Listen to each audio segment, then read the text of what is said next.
Good afternoon, good evening, and good morning to everybody in the multiverse, and welcome to MNW Firing Line. My name is Joe Mojo, and with me is my co-host, Faye Jin. Faye, welcome back.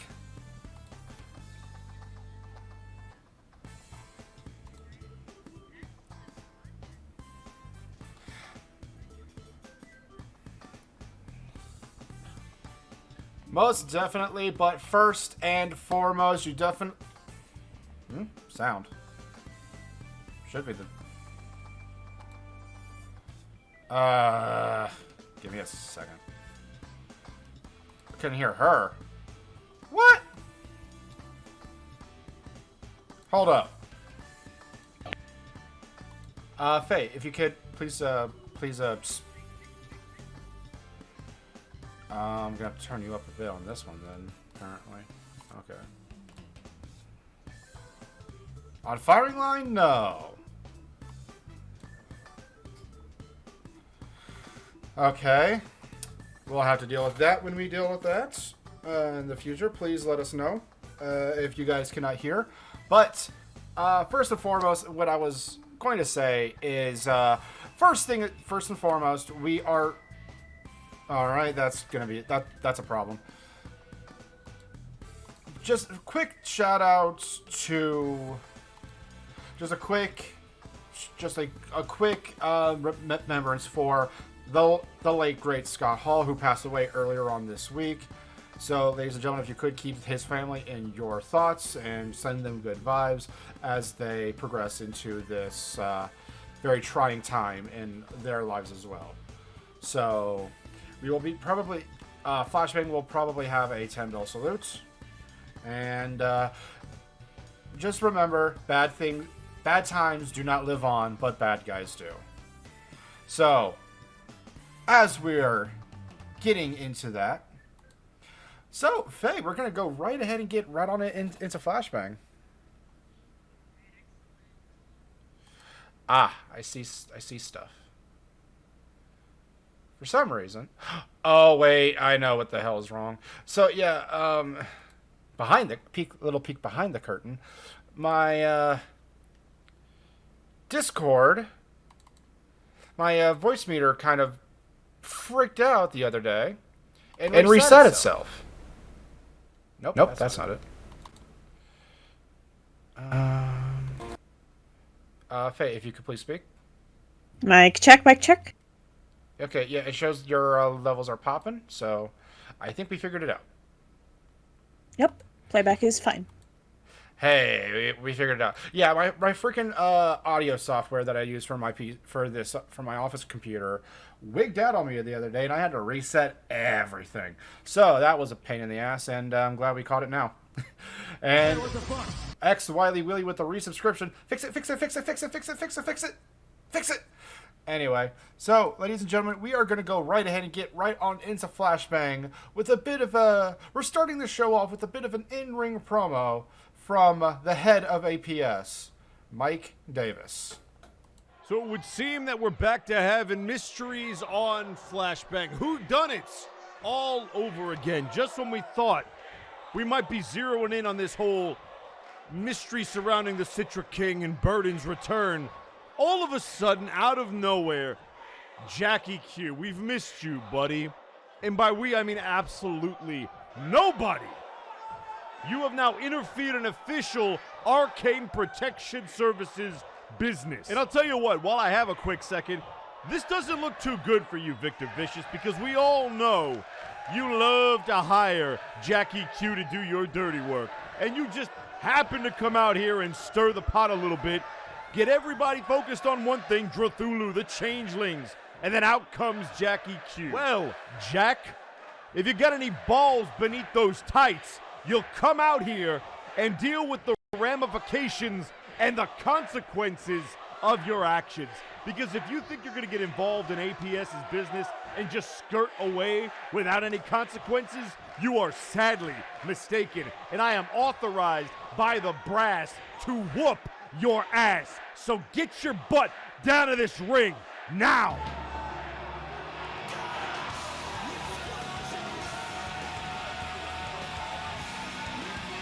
Mr. Davis, I believe there is a misunderstanding. I'm not interfering in APS business whatsoever. I'm carrying out a contract that I was hired to do. And I'll even give you the scoop that nobody found a secret but you. The contract was simple. Jump you after your match, win or lose. It's nothing personal. It's business. Oh, it's business. It's just business to not get involved in APS business, but jump me as I'm doing an investigation. Baker and I might not have lived up to the hype that we first had when we came in here, but we are rectifying that situation. I'm going to be damned if some wannabe mercenary is going to get in the way of that. Yes, and as you so cleverly mentioned, you are authorized by the brass to come out here and beat my ass.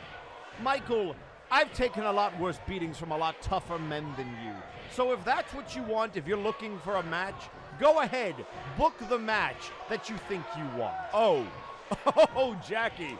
Oh, you find ways to push my buttons, whether it's intentional or not, and believe me, I would love nothing more than to drop you on your head for what you did last week, but unfortunately, I'm not going to be able to do that. Oh, you're not going to be. You know, that's something that I've noticed about all of you authority figures or supposed tough guys.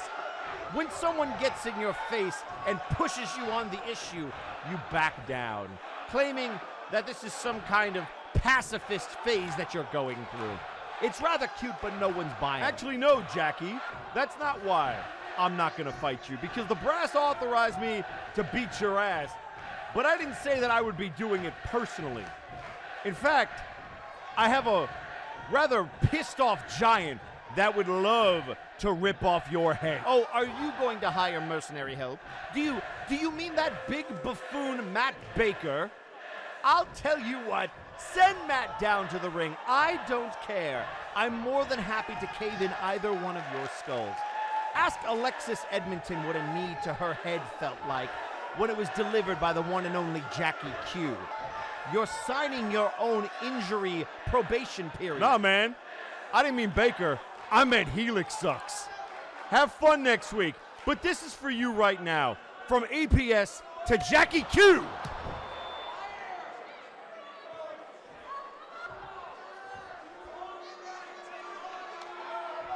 And ladies and gentlemen, welcome into Friday Night Flashbang. My name's Eric Erickson, joined at ringside by Hey Mr. Rabbit, and we're starting things off with a brawl. And a snapmare, look at that. And now Jackie sent, into the turnbuckle. And a drop kick moved out of the way. Jackie with some kicks. The snapmare. Back elbow from Davis. These two are brawling. We are just underway. We thank you for joining us here. Oh, nice back elbow. Nice back elbow. And here comes Davis. Locking horns. Jackie's got him up. Oh, what a kick to the arm. And a spinning heel kick. We need to get a referee down here. A clothesline from Davis. Oh, my goodness. Davis returned to sender, and the referee finally breaking it up. Mike is beating Jackie Q's. Mike Davis issuing out a challenge for Jackie Q to take on Death himself, Helix Sucks, as well as addressing a few other ongoing issues, especially with the shapeshifter mystery that we seem to be in the middle of. It is quite the caper, after all. APS sure has their work cut out for them, especially with the roster continuously interfering. Well, at least from the extent of everyone's everywhere, it feels like. Yeah, especially when it comes to former members of the Empire of Terror, or at the very least the Cleaver, and Citra King coming back to Flashbang from Warzone. Actually, I've been meaning to ask you about that. Has the hospital said anything about Citra King's admittance these past couple of weeks? I don't personally follow the medical records of the wrestlers on the Warzone roster, although I also haven't heard anything about an official discharge. Granted, we did have the other week, we did have Papusa actually show up on Warzone after his beatdown, but perhaps Citric has just taken a very more severe beating, or perhaps he just scared the hospital staff into not announcing his return or officially discharging him. I don't know the man well enough to tell you whether he might sneak out on his treatments or not to get back in the ring. We do have a couple hard-headed individuals in here, and they can't stand to be away from the fight for too long. Oh, God, tell me about it. Having interviewed just about all of the Flashbang roster and like half of the Warzone, yeah, I know exactly what it's like. I know exactly what you mean by us being about the roster being a little hard-headed. But I will say this though: this is their livelihood. If they stay out of the fight, that's a paycheck that they're missing. That is glory that they're missing. Hell, even potential title contentions. But Absolutely, and we do have quite the season up ahead of us, but oh, most definitely. We have Future Shock for Warzone coming up next Saturday, by the way, ladies and gentlemen. And as well as the road to Multivania. Oh, it's going to be glorious in itself. But speaking of glory, we have the MNW patented showcase match starting off with the VR Junkie. Coming up next, representing Vaporwave, we have Rico Rose. Coming in third, we have the Son of Thunder himself, representing the Troll Train, Johan Mion. Coming in fourth, we have Joseph Kalman of Fabulous. Look at that hair. Representing the Guild, coming up next, we have the Curator. Coming in sixth, we have representing the Grand Equation, Lionel Matrix. Coming in seventh, representing the Forces of Nature, the I guess you could say the runner-up for the King of the Showcase, Big Rock. And coming in eighth, we have the Black Prince, Jack Andrews. Oh man, this is I could not tell you who I wanted to win this match more. I mean, I was pulling for Calvin Andrews, and I'm not gonna lie, I was also pulling for Curator at the exact same time. really, I personally, it's great to see Andrews so back in the ring so quickly, especially after his very compelling promotional material the other week. And not to mention Mr. Johan Mjoln over there, who has been a bit of a little bit in the on those social media threads, people wondering who's going to be up against the Troll Train, who's gonna get in the way of the streak, who's gonna. People seem to just be offering to go one-on-one with the crew, and that's a wonderful thing to see. Most definitely, especially with their imposed Troll Train challenge, where each member, before having to get any kind of title match, has to win 5 matches in a row. Now, Johan kind of is dealt a bad hand in this regard because he decided, I'm going to do a showcase match to start off this challenge that we have put on ourselves. And there we see Matrix flipping out of Ragnarok and just delivering an elbow to the back of Johan's head. No one in this match has been eliminated just yet. And then we see in the top right, we see Big Rock getting stretched out and being put into a dragon sleeper as Johan's being put into a crossface of sorts, and the Son of Thunder taps out. We got VR putting in some work on the Curator in the ring. Oh my. Do you think he... Oh, he has the goggles on. What do you think he sees under there? Do you think he can see through it, or do you think he thinks he's like fighting zombies or something? That is the biggest mystery out of the entire multiverse so far. No one knows what the VR junkie's looking at. Not even his partner, Electro-Man. Hell, not even Carla. And that's their manager. And then there we have Matrix eliminated, and now Big Rock eliminated. Oh, bodies are falling everywhere. Most definitely. I think this wasn't the quickest showcase match, but this was a pretty fast one to witness. All right, Andrew's getting back in on the action over there, breaking up the Curator. Yeah. Oh, and dropping him down. Breaking up breaking up Calman's super kick, and then an Emerald Flosion. The Curator has been eliminated. And here we see Calman going for a very risky pin on the VR Junkie, but VR Junkie just pretty much just told him, get the fuck off of me. And Calman just working on the legs of Jack Andrews.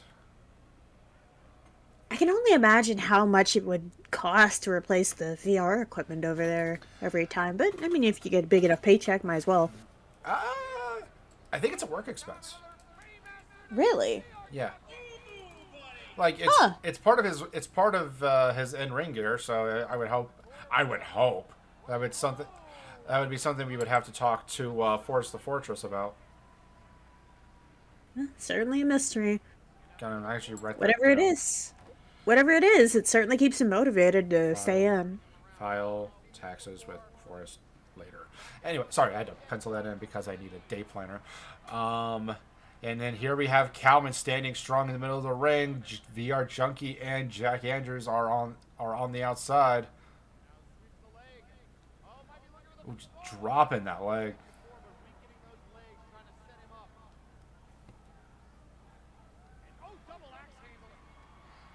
True, that reminds me I need to sort out my bank account later. I took a bit of a hit this week, unfortunately, but, well, I'm not going to worry about it. I'll tell you later. Okay. Hopefully it's nothing too bad. At the very least, I nothing should that... be fine. At the very least, something that HR can't help us out with. Oh, then here we have that Romero stretch that Andrews loves to put on. Transitioning it into the Dragon Sleeper. Unfortunately, it seems VR has, he's gotten a little confused in the corner. It took him a second to realize where he was actually supposed to go. Yeah, the headset needed calibration from what it looked like as Jack Andrews tapped out Calman. Ooh, big slam from the VR Junkie. 1, 2, 3. Ladies and gentlemen, your winner of this showcase, the VR Junkie. This was a definite surprise. Absolutely. Oh, I'm so curious. We have to find out what he's seeing, but he seems pretty in tune with the ring and the crowd there. Great performance all around by everybody. Oh, God, most definitely. It was a fantastic showcase, and I'm not going to lie, the easiest that I've ever had to edit. People were just dropping like flies. They were kind of saving their bigger moments until prior to an elimination, so thank you from the editor. Yeah. Anyway, so yeah, overall, what'd you think of it? Just as someone else pointed out on Twitter, it looks like all the bigger match participants had been taken out pretty quickly, which basically left the rest of the match into a more technical display, which personally I'm always more of a fan of. I like to just see the things they try to get away with, although mostly it's because I'm scared to be too close to any of those power slams, even like being 15 feet away on the other side of the barrier. Those things have so much impact. We are dealing with some of the strongest men in the multiverse, and I don't know, it scares me a little bit, I'm not gonna lie. I mean, I don't blame you, honestly, because, like, having... God, I'm so glad we have that don't touch backstage personnel policy. Having been slammed by one of those from some of the previous previous talents and prospects, yeah, trust me, it's not fun. It knocks the wind out of you. Oh, God. But speaking of knocking the wind out of you and some of our bigger competitors, ladies and gentlemen, we go back down to the ring to hear from the World Heavyweights Champion himself, Victor Vicious. Ladies and gentlemen, boys and girls of all ages, your world champion is here, so I'm going to need all of you to settle down and quit interrupting the champion with your loud mouth. So, there appears to be a lot of people on this show that want to, tarnish my reputation. That ain't going to happen. Now, later tonight, I had told Mizuki that her Minotaur boy was going to get his hands on Nitzig, but I need to borrow my orc for one more week. Because, Spike, I feel like you're living up to your name. You're like a thorn in my side. You say that I'm ducking you. I say people keep getting in my way, like Donkey Kong, who didn't even have the balls to come out here and respond to my challenge.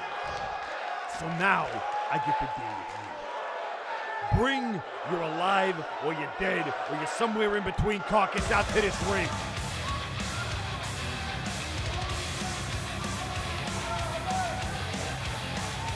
Hello there, Vicky. So nice of you to call out Spike. I thought you had forgotten about me. I tell you what, I'm not even that concerned if you was behind the whole bird and citric cane thing. It's been very amusing to watch, and it's kept me. Oh, thankfully, it don't matter what you believe. Because as the world champion, I don't have to bring people back from the dead to deal with you. I can do that myself. And now that you're standing here, you need to go find a tag partner, because Nitzig and I are gonna rip you a new one tonight. Oh no, Vicky, no. You misunderstand there, mon ami. This ain't gonna go down like you think it is. You see, Spike can speak to Mr. Lawson too. And he's very, very attentive around Spike. Don't you believe me? When you talk to Lawson, I talk to Lawson. The cartel versus Spike and any idiot that you can find in that locker room. You know, since the real burden isn't back. Unless that was a lie. There is no modification in this match. Find yourself a partner and get your ass whooped. No dear, come on, Vicky. That's no fun. Now, Spike had a better idea, a spicy idea. You see, Spike went to the brass. He went to Mr. Lawson. He said, didn't the cartel used to have more members?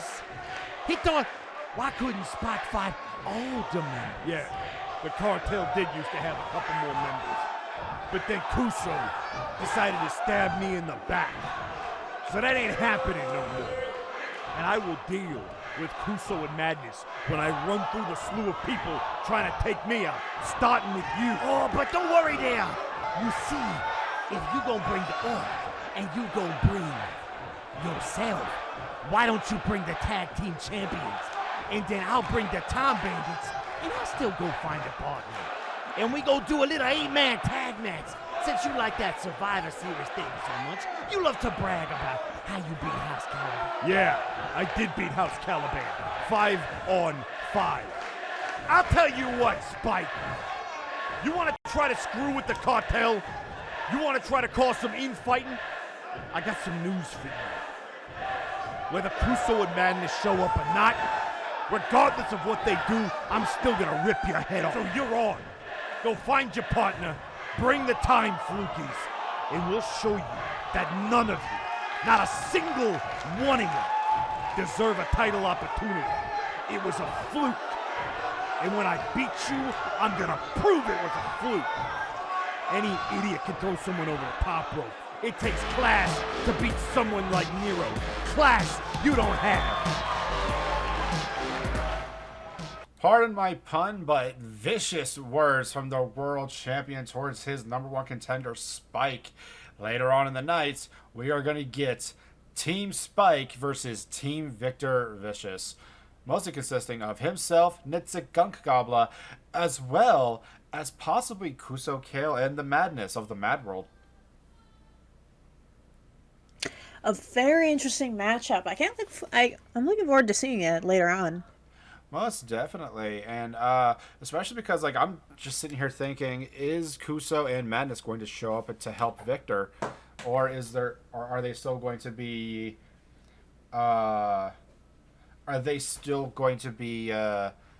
trying to collect on that bounty that had the reason why they split from the cartel in the first place? It's quite true. Victor Vicious does have a fair few amount of people coming after him. He has said it himself, and he doesn't need more problems. Perhaps he just sees Spike as a bit of a nuisance. I'm not quite certain on that. He may have originally, but I think at this point he actually is becoming, at the very least for Victor, especially with how, upset that he is getting. Spike is definitely becoming a threat for him. especially with the wave of momentum that Spike's been riding ever since he won the Monster Mash Battle Royal. Quite true. But Well, we'll just have to see.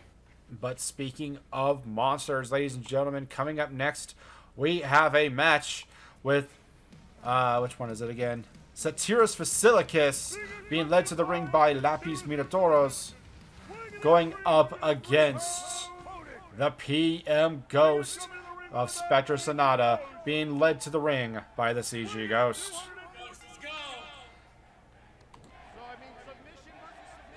And here we have PM just getting right on into it, into the match.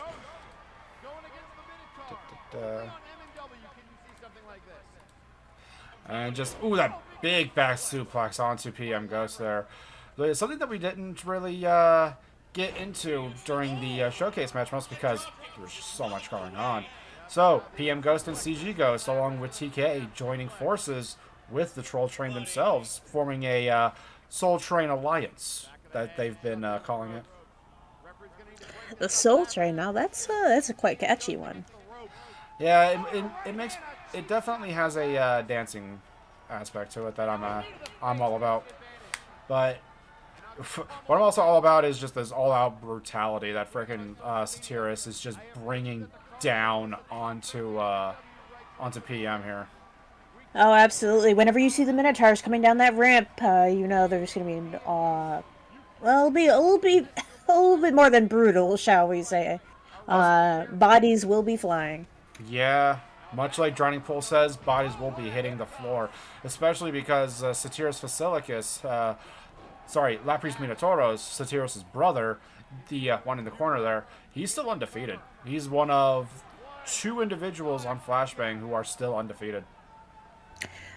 Very interesting, and I'm surprised that's not a record that anyone's going after. It'll be interesting seeing him, and I can't help but wonder if the Troll Train might get their toes in on that. Do you think that could be this could be a little setup, a little testing? I'm not gonna put too many thoughts in people's brains. I'm just saying, one Troll Train member is an Amazon, and we have 2 Minotaurs right here. You do the math. Well, the hunt may be on, but we'll have to see at some point. Yeah. They are certainly worthy opponents, regardless. Oh, most definitely. And like freaking PM Ghost here, though, he's he's holding in very strong, even coming out strong out the gate. But oh god, unfortunately, he's not really getting a whole lot of luck against Satyrus. Just retching. No, it's hard to keep up the momentum against such a large, just in charge competitor like that. Yeah, but PM is enough of a wild card to where I think he could turn this around to his advantage very quick, especially with that sharpshooter-like submission move that he likes to use. Like He's definitely the one who likes to think outside of the box when it comes to Spectre Sonata. Apologies, I got caught in a stutter there. That certainly makes sense, just going for the vitals there around the throat. Not a very easy place to reach or get a scratch on. And especially any time you wrangle a creature like that by the horns, they are not going to be happy. No, but I'm confident that PM can definitely continue it going. Oh, well, that was an exploder suplex that probably knocked the wind out of him if PM could breathe. Although PM certainly seems confident in himself, as we just saw a little bit, just doing a little jig while he was waiting. Just clubbing that spine on frickin' PM. Probably trying to go in for his Icarus lock later on in the match.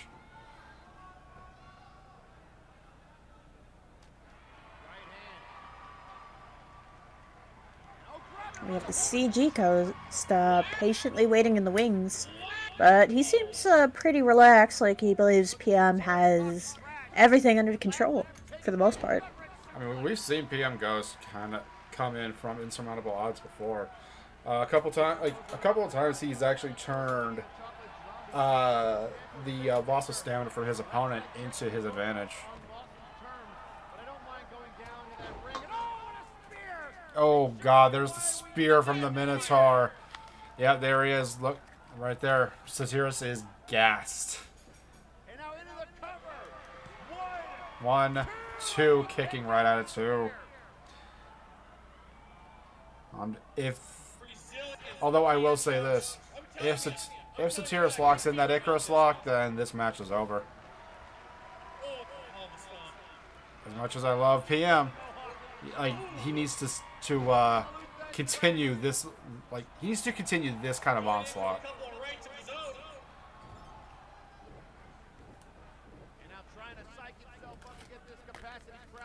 And looks like he was trying to set up for something, but Laprise comes in and just try to interrupt.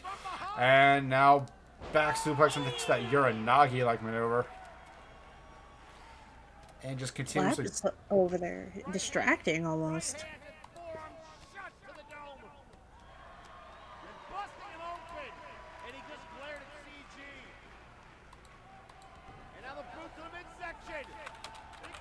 Up, that suplex. Yep, there it is. Icarus lock applied to PM Ghost.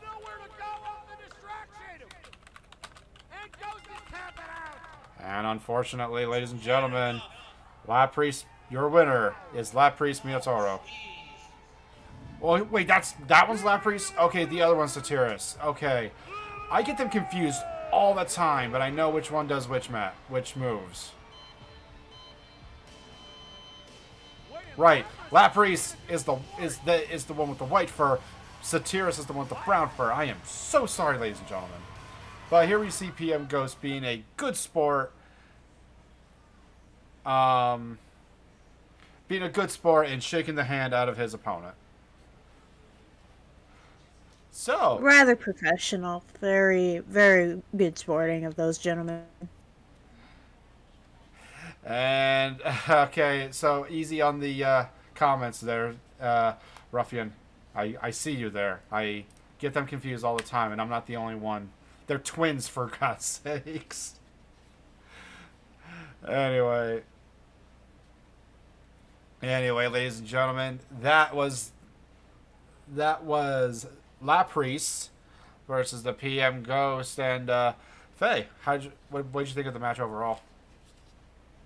Oh, it's just a great display of what makes both of each wrestler great. Although admittedly, Laprice's experience does win out over the end, but it's still some good learning experience. A good way to try to test your limits as a performer in the ring. Frankly speaking. Well, most definitely. If I were PM, I would go to since the Spectre Sonata and the Troll Train are in a alliance, I would go to Johan Mjoln for training. Honestly, they train up against the bigger ally, so that way you know what to do later. And anyway, ladies and gentlemen, that is that. We are going to go right back into the ring to hear from we haven't really heard too much from him on the mic. So, ladies and gentlemen, Donkey Kong. So, ladies and gentlemen, I've had a bit of a dilemma the last 7 days. I have been thinking to myself, I have an opportunity before me to get my first win against the world champion, but it's in a street fight against one of the most ruthless competitors this business has ever seen. And I've talked to my friends, I've talked to House Caliban, I've talked to random people on random message boards. I talked to the people at my local grocery store and asked them, would you take this match? Is this worth it? I mean, do I just go out there and say, you know what, this is my best shot, take it? If not now, then when? And there's a strong part of me that wants to do it. There's another part of me that realizes I've never won a match in this company. There's a part of me that realizes if I just stick to showcase matches, eventually I'll hang around long enough. And just like VR Junkie tonight, I'll capitalize on an opportunity. And that would be good. That's really all I need to do. I don't have to take this street fight to prove it. And then I kept thinking, And I kept thinking, and I kept talking, and my friends keep saying, go for it, you got it, DK. And then I realized that there's more at stake here than just wins and losses. This is about Victor Vicious being a bully and a liar. So I'll be honest, I'm terrified. And I understand I've got maybe a puncher's chance at best to win this street fight. But you know what? If I tell Victor Vicious no, then he's already won. He can push around whoever he wants, no matter where they are on the roster. So you know what, Victor Vicious, world champ, I accept! Donkey Kong accepting the challenge to face Victor Vicious in a street fight. Oh boy. Kang, I hope you have help or someone waiting in the wings because you might need it. Oh, absolutely. Up against Victor Vicious, our current heavyweight champion on the Flashbang side of things. You need to bring everything that you have up against this brutal man who is not only strong and capable within the ring, but he has the know-how, he has the connections, and he has the cleverness to pull a win out over you. We've seen this. He's not afraid to fight dirty. He's not afraid to fight with backup either. I mean, yeah, hence the reason why I was like, you should definitely bring the entire House of Caliban, because, I mean, especially since the creation seems to be a little busy these days, but we will get to that later. But bring Dragoon, bring Sandman, bring Thunderbolt. I mean, I don't know, hire Alexis to help you out, because you're walking into a bad situation, Donkey Kong. He will do anything to get that win. But you know what? I think at the end of the day, I understand sort of where he's coming from. Maybe there's like a part of him that realizes, if me, the guy who everyone makes fun of for having not a single win, for, oh, I was a store worker. Maybe he feels like if he can stand up against Victor Vicious for just being a bully and terrorizing that side of the roster, anyone can. Well, I will make one mention of Donkey Kong technically has a win, but he hasn't won a match. He did win the dance-off at Multiverse last year. Mm-hmm.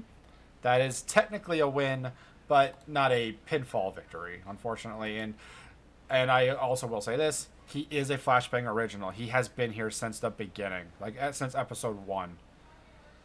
So that's 3 years with no wins. Anyway, but until then, ladies and gentlemen, we are going to go. We also have something on social media asking if you won via DQ or countouts. Technically, no.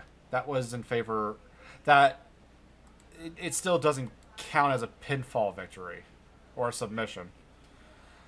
But anyway, ladies and gentlemen, speaking of pinfalls and submissions, we're going to go right into our next match. We have Lord Bareback, the original ass man himself, going up against, representing the Abyssal Void, the Cleaver. God, this is intimidating entrance, I swear to God. Just strutting on down to the ring, just bringing that menacing aura, and then Bareback right out the gate, just hammering down blows. It's quite interesting seeing the Cleaver in the match at the same time while APS has been having their ongoing investigations. Well, it was Mike Davis, if I recall correctly, who said either Lord V or Cleaver, get your butts down here and we will settle this in the ring. We'll pull the truth out of you. And Cleaver seems to be alone tonight. Yeah, at least as far as I can tell. Well, we'll probably see what's been going on with his partner. The Citric King, quote unquote. The relationship between those two are still a little unclear. Hopefully we'll find that out on tomorrow on Flashbang. Until then, though, I mean, just Cleaver going into town on Bareback and kicking right out, not even a 1. Right, just this demonic, hulking figure laying in some infernal blows right on the Lord Bareback. It's kind of a fitting tale. Lord Bareback, I believe he's associated with Dungeons and Destiny, correct? Yep, he is the youngest son of Moira Draco. He is of Dungeons and Destinies, and also the other half of the inaugural tag team champions on Flashbang. Oh, interesting. It's interesting seeing. There are a few things more fantastical than the idea of a demon going up against the son of a dragon inside the ring. It has a bit of a fairy tale ring to it almost. Welcome to Multiverse Nexus Wrestling. We have dragons disguised as dwarves fighting demons. We have former Walmart workers going up against a mafia crime lord, and a bunch of other amazing yet crazy stuff. Boom! Action surge straight onto the Cleaver, kicking right out of 2.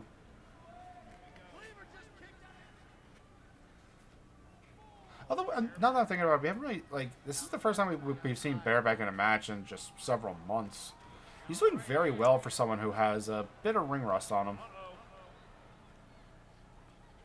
Quite. Meanwhile, while the rest of the Draco family has been going at it up against Mr. Vicious. Yeah, especially Moira's war with words with Victor last week. No one's more. You never upset a parent. You also never upset a parent that is a ancient celestial dragon. Oh, no, that is just asking for a bad time. Although, speaking of Lord Bareback, he's getting his arm wrenched nearly out of his socket there. Cleaver is not pulling any punches, of course. And then Cleaver going up for a choke slam to hell. Oh, God. Going in for that pin. 1, 2. Ooh, kicking right out of 2 is Bareback. Gonna have to do a bit more just to put him down. What do they call that again? Rolling your death saves? I believe so. It got him by the goozle. And a 3rd choke slam. How many is it gonna take? We will see. 2 and 3 is not the magic number. Cleaver. Oh, absolutely. He looks furious, this demonic man over here. Just hulking. He wants to put Lord Bareback down here in the ring tonight. Oh no. Top rope choke slam. Oh man, if this isn't it, I don't know what would put Bareback away. Going for that cover. 1, 2, 3. 3 choke slams couldn't do it, but 1 from the top rope did.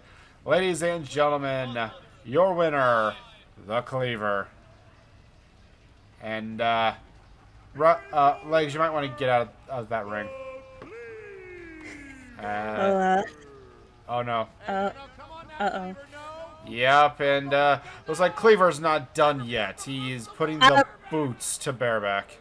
Ref, I would get the holy water, if that works on him. There you go. Yeah, get the holy water that's in the squirt gun.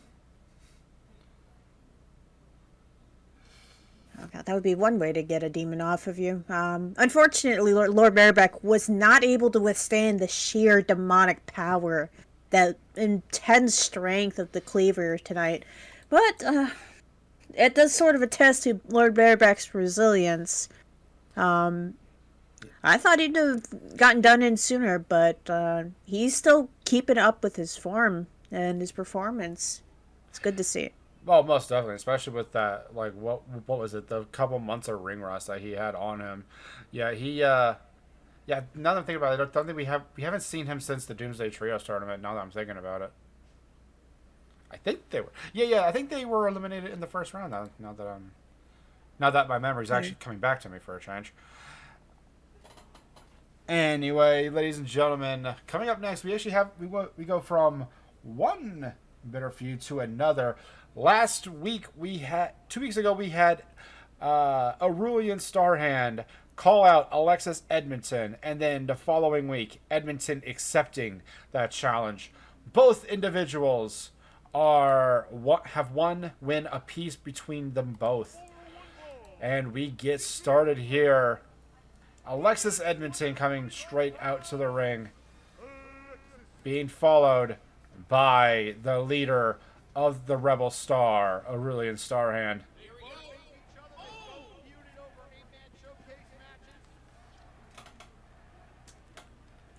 I have to admit, it has been a long time since I've seen her in the ring. Yeah, I think she also was. Last time we saw her was during the trios tournament when she teamed up with Electro Reality. I think they were eliminated in the first round by Nasha and Forces of Nature. No, they got eliminated in the first round as well. I gotta pull up my Right, pull up that's my bracket. about how long it's been. The record's a little rusty for me because there's still quite a lot of that even I have to go back through. Vapor- Oh, and there she goes. We're going out to the side of the ring. I pulled up the. I found my bracket that I had. It was Vaporwave. They were eliminated by Vaporwave. That's correct. I do remember them coming out, and it was either them or Vaporwave shortly following after. But she's coming back into the ring now, trying to provoke him to get up and join her. Ooh, just that jawbuster onto the top rope, though. How nasty, absolutely. Oh, and what are you doing? Dropping onto the top rope, rolling her back onto the center of the ring there. Yeah, hanging her out to dry. Looks like if Alexis had... Apparently, Alexis actually... I think both of these individuals are tied for the most showcase appearances since last year. Oh, interesting. Yeah, I mean, Alexis has been a showcase staple for a while, and I'm not going to lie. It's always been amazing to see her perform. Excuse me. Oh, it's Aurelian putting in some work, though, on her. Oh, what's he setting up for? Snapmare. Ouch! To the neck. Oh, God. The spinning forearm onto Edmonton's freaking nose there. Ugh. Going for that cover. 2. Kicking right at it, too, is Alexis.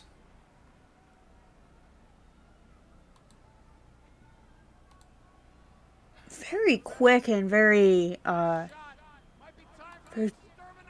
precise impacts to the head that we're seeing here. Just trying to knock her out almost. All those blows setting up for the Exterminatus.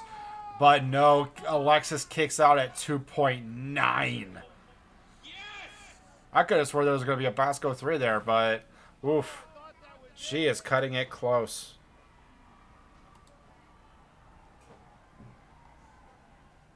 Alright, trying to get a little bit more control of the match. She's, for the second time, knocking him almost to the outside, and she's bringing him with her. Ouch.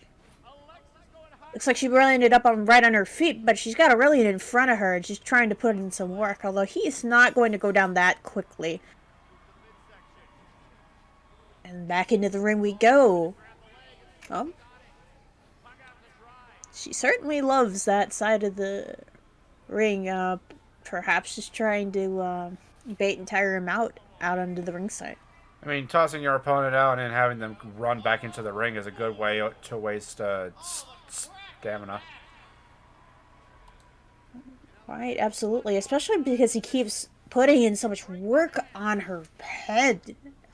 Just, if she doesn't put him away, he's going to sooner knock her out. Yeah, she needs to gain some she needs to have the winds get turned in her favor in this case. Well, looks like looking for a Justice Driver. It gets reversed into a side headlock. Oh, a stiff uppercut, though. And then Exterminatus. Oh! Is this the... Yeah, right into the corner. 2, 3. Ladies and There gentlemen. we go.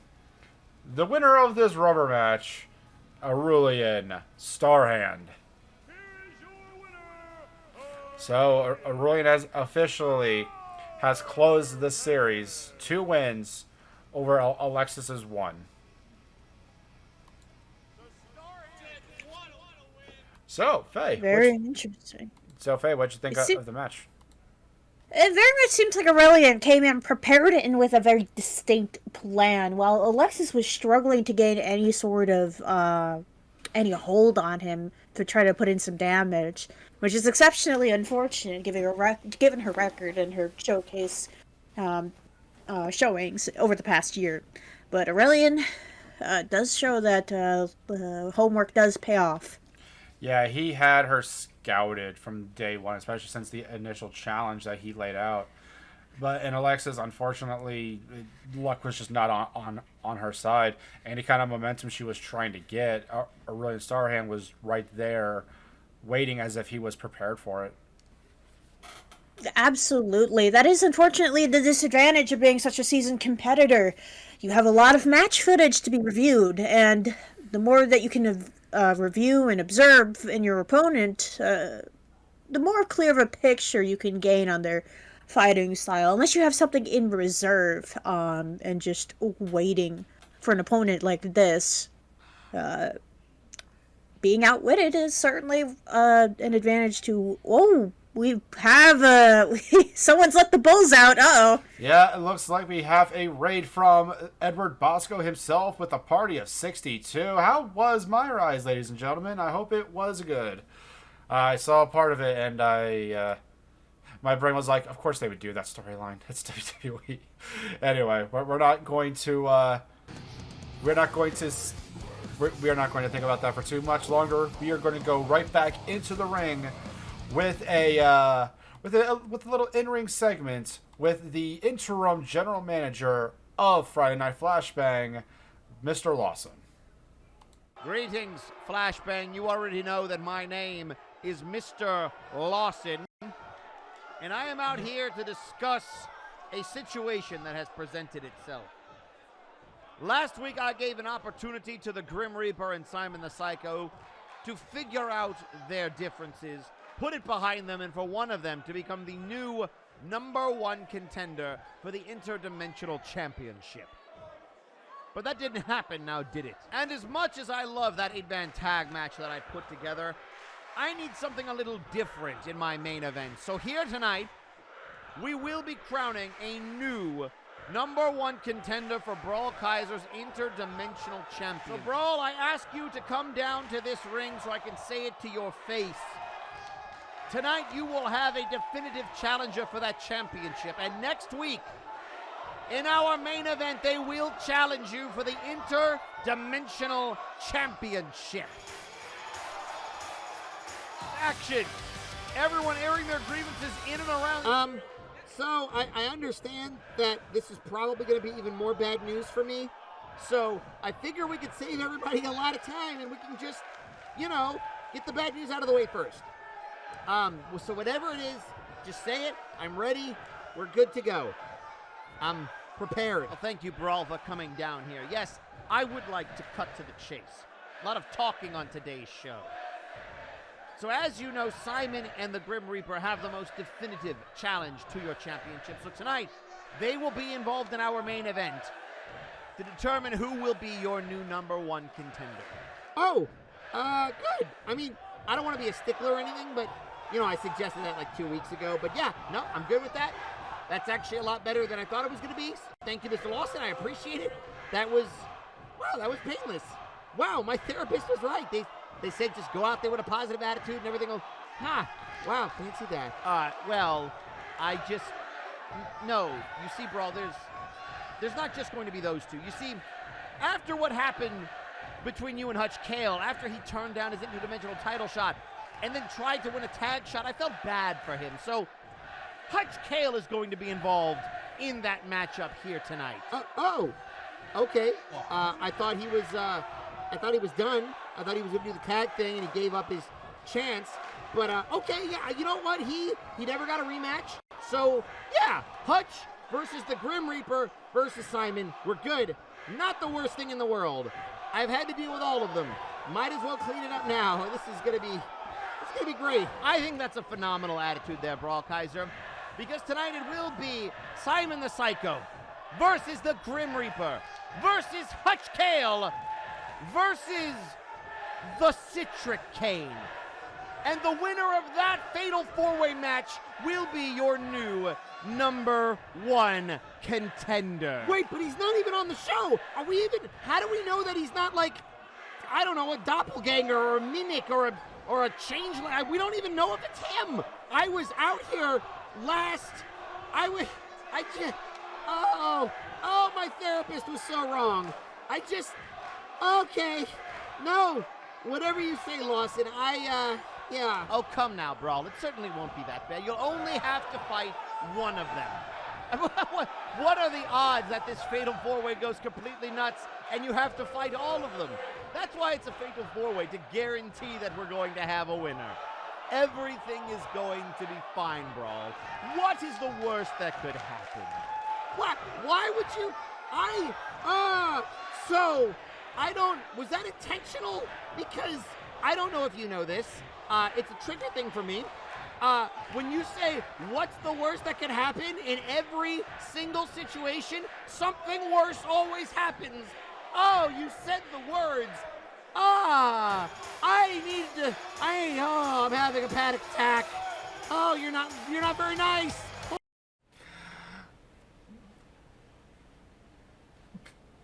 Poor Brawl Kaiser.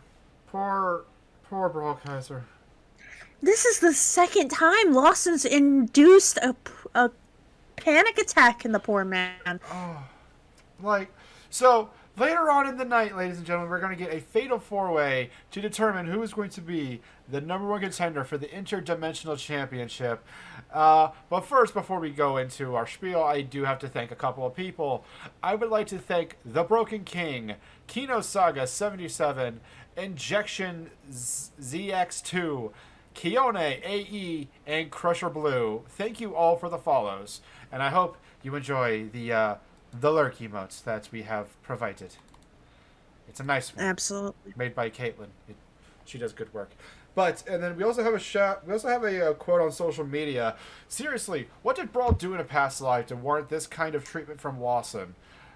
Part of me is thinking that this isn't intentional when it comes to Lawson, because he's trying to be fair for everybody on both ends of the alignment chart, but it appears as though the stress of having gold is getting to the good boy, the Sentai hero, the Interdimensional Champion. Quite, and it's certainly not helping having individuals such as the Citric Cane back in competition gunning for him. That cannot be good. He hasn't had to go up against that man since he won the title off of him in the last Multivania, and he's getting back around to that time. People are probably got that memory fresh in their head, just thinking back to how he pulled the gold. Oh yeah, most definitely, especially because Citric King technically wasn't pinned or submitted for Brawl Kaiser to take the belts off of him. No, Kuso Kale came in, betrayed Hutch, and then Brawl ended up pinning Hutch. So yeah, he has more of a right to this match than just about anybody else, if I'm being completely honest. But I'm sorry, go ahead. We'll just have to see then. But hopefully this all gets resolved very neatly. The longer it goes on, I can't help but worry for poor Brawl's mental health. Oh, me too. That boy needs a long vacation. I know we're allowed 2 weeks. We're allowed 2 weeks for a vacation. No, give that boy a 2-month sabbatical. Give that boy an extended vacation. I would agree, yeah. Yeah, just like how Nero just needed the time off after his lengthy title run. I would absolutely be in favor of letting the poor man go to, I don't know, Tahiti, or just crash at home, do whatever he wants. Just be free, be stress-free. Just give him 2-3 months, let him wrap himself up in a blanket burrito and watch Netflix, because that boy needs a self-care day. Hell, he needs a self-care quarter is what he needs. Anyway, ladies and gentlemen, we mentioned about the 4-on-4 Victor Vicious's team versus Spike's team. But before then, we have to play our Flashbang promo of the week. I love this business. It's all a contest of desire. The Time Bandits won their title shots months ago, and still so many are trying to stand in their way. The Time Bandits have had to prove themselves again and again and again. No more. Even last week, I was presented with the opportunity to change the #1 contender, and I couldn't bring myself to do it. Sandman, Thunderbolt, the Time Bandits, the Mad World has taken notice of your desperate cries for glory. To take what you claim has always belonged to you. We can taste your ambition. You have been heard, and now we are intrigued. No more shall stand in your way. We won't let them. Listen well, MNW. We don't care about your affiliation. We don't care whether you're a face, a heel, neither, or in between. I have grown hungry, and we shall have our dues. Sandman, I hope you haven't grown weary from your constant hurdles you've had to overcome. But until we've had our match, until we've settled who deserves that belt, if you happen to find yourself in the ring, having to prove yourself yet again, keep a lookout. You may find an unlikely friend within those four corners. To everyone on this roster, I hope you're listening. It's time to wait your turn. And we are going to get right on into the match, ladies and gentlemen. The World Heavyweight Champion Victor Vicious and Nitzik Gunk Gobbler representing the Cartel. And then here we have coming in third, one half of the Tag Team Champions, Kuso Kale of the Mad World, and the other half of the World Tag Team Champions, the Madness, going up against Sandman and Thunderbolt, something Thunderbolts of the Time Bandits, their tag team partner, Spike, the #1 contender for the World Heavyweight Championship, and coming in fourth, the Chocolate Zombie himself, Graven. Whew, that was a mouthful. What a stacked match we have for our viewing tonight. And immediately we've got Nixon going up against Sandman in the middle of the ring. I can't help but imagine the things going through Sandman's head, dealing with all this, especially so soon after Madness's little announcement there to the rest of the roster. Oh yeah, most definitely, because like seriously, anytime the Time Bandits seem to get any kind of opportunity, someone immediately has to come in and take their spot. It is becoming a little bit, what's the word I'm looking for here? Common. And that is not, and that shouldn't be. And then here we have a tweet out on social media from the Sandman. This did kind of throw me off, but Jesus Christ, do I appreciate it. Thunder and I have jumped through too many fucking hurdles to cement our #1 contendership. We have waited for the C101 to end. And then Hutch had to throw himself in the way. I'm aware of the shitstorm between him and Kuso, and I don't fucking care. Just let us have our match. God damn it. And we hope you get that match soon, because who knows, like some freaking you're gonna have a whole lot of contenders that got screwed out of their tag title matches come in just to try and take another spot. No. I'd be talking to Lawson on that one there, Sandman. No, absolutely. Like I was saying earlier with Multivania around the corner, everyone wants a shot at the goal. They want to have their name in the pay-per-view. They want to be front page. They want to make the news. They want that paycheck. They want the glory, and they want the fight in the ring. With all eyes of the multiverse on them for the world to see. Oh, I mean, Is there anything better you could ask? For sure, like the biggest night of the entire year, and you're walking in there with gold around your waist. There is nothing better.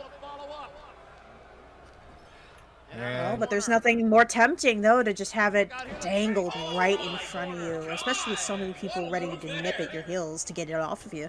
That is the story of a lot of the Flashbang originals, if I'm being completely honest.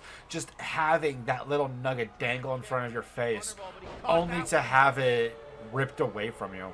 And then next thing you know, it's given to somebody else. There's nothing more frustrating.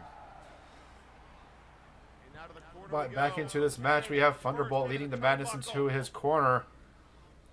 And then... oh, friggin' Bulldog. Nice little Bulldog there from Thunderbolt. And then here we have Madness tagging in Victor. Oh, God, the big man's on the ropes. Oh, boot to the face. Everybody looking for a tag there. Yeesh. Double axe handle by Victor. And we got... yeah, we haven't really seen Victor Richards go up against Thunderbolt or Sandman in a hot minute. I think since the Survivor Series match back at Breakdown 5. I think that was January of last year, if I remember correctly. Oh, God, just running over Thunderbolt like a freaking wagon or like a car or something. Yeesh. Ooh, just Probably a limo, knowing Victor. Probably a limo. Or like a Big Mac truck. I assume Victor not only would ride in a limo, but would like have like one of those like big, big trucks, you know? Oh, I'm completely surprised, to be honest, that he hasn't pulled a limo up down the ramp as he makes his entrance. I wouldn't be surprised either, if I'm being honest with you. God, doing a Riva Dirty powerbomb and then just swinging Thunderbolt's head into the side of the ring. He can't touch Vic. He's got to be very careful. Sandman keeping an eye out, though, over here. Oh, I don't think he cares. Well, more than just keeping an eye out, just a reverse DDT onto the freaking onto the mat there. Enough is enough. And now sending off the ring. And ooh, trying to go for a wild haymaker, but it gets blocked. Ooh, trying to go for a double axe handle as Victor, but he gets blocked himself. He's just getting thrown into his partner's boot. And then here we got Spike, the number one contender, going up against the heavyweight champion. And here's a little voodoo dance. Voodoo splash, my apologies. God.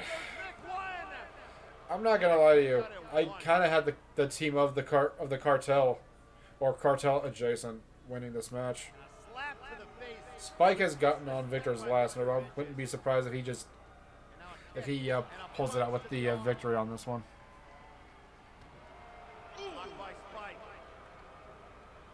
Absolutely not. Victor has been wanting to put him down under his heel. But Spike over there, oh, he's prepping up, and ouch.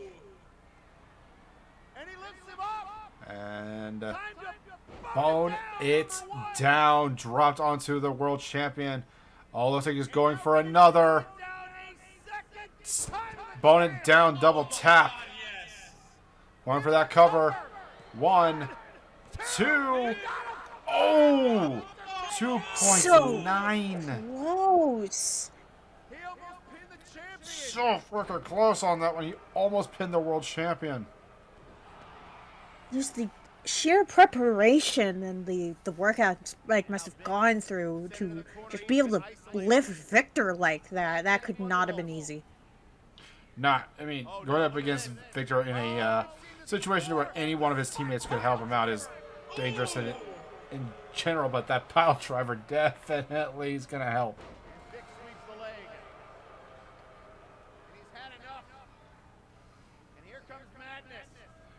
And then we have Victor tagging in the madness. Ooh, going for that spinning back fist. Nice little back suplex there.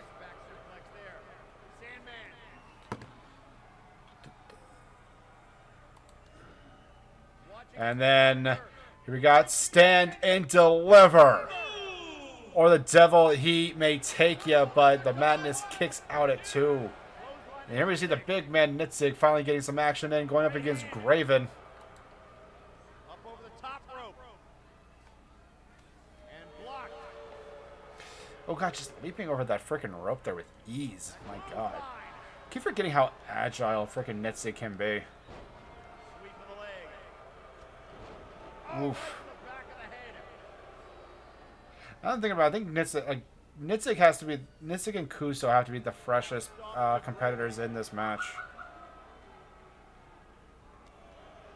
Because I don't think either. It's been mostly Victor and Madness who's been taken out. Oh, what? Here we go. Seek and destroy. Seek and destroy, baby! Going. Oh god. Doesn't go for the covers. Just wants to inflict more damage onto the orc. Now squeeze it at the head. And whipping Nitzig into the friendly corner. Sandman over there having to duck to get out of the wake of that momentum, just the sheer force of him slamming into the corner post against the ropes. Oh, and look at that coordination. Just the strain on the biceps lifting that orc. And then sending him up. Oh, it looked like she was trying to go for a spiked pile driver, but gets denied. Just tosses Spike into the other corner. Yeesh.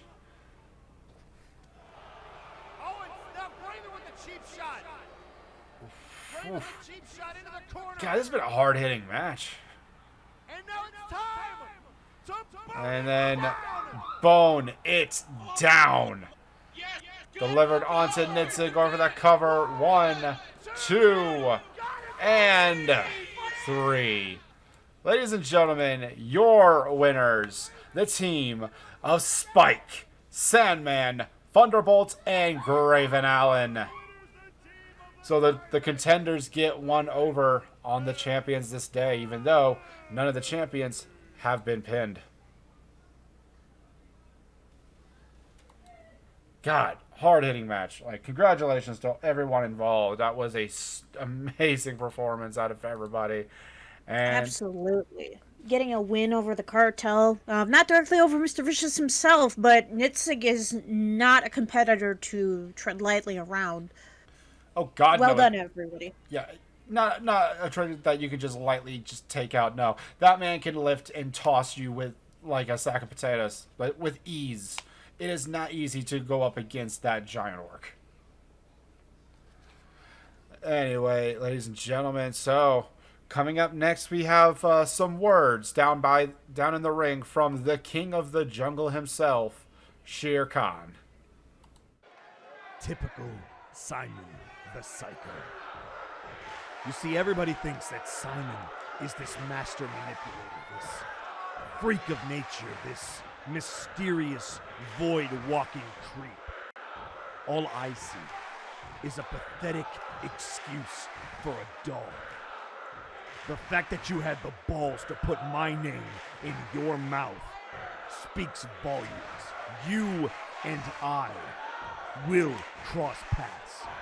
But the blasphemy you speak about other forms and whatever nonsense it is that you spew is for you and you alone. I am the king of the jungle, the same as I've always been. So if you want to bring your baby bitch form, bring it on. All I need are these 2 fists and these 2 feet to put you down for the 1, 2, 3.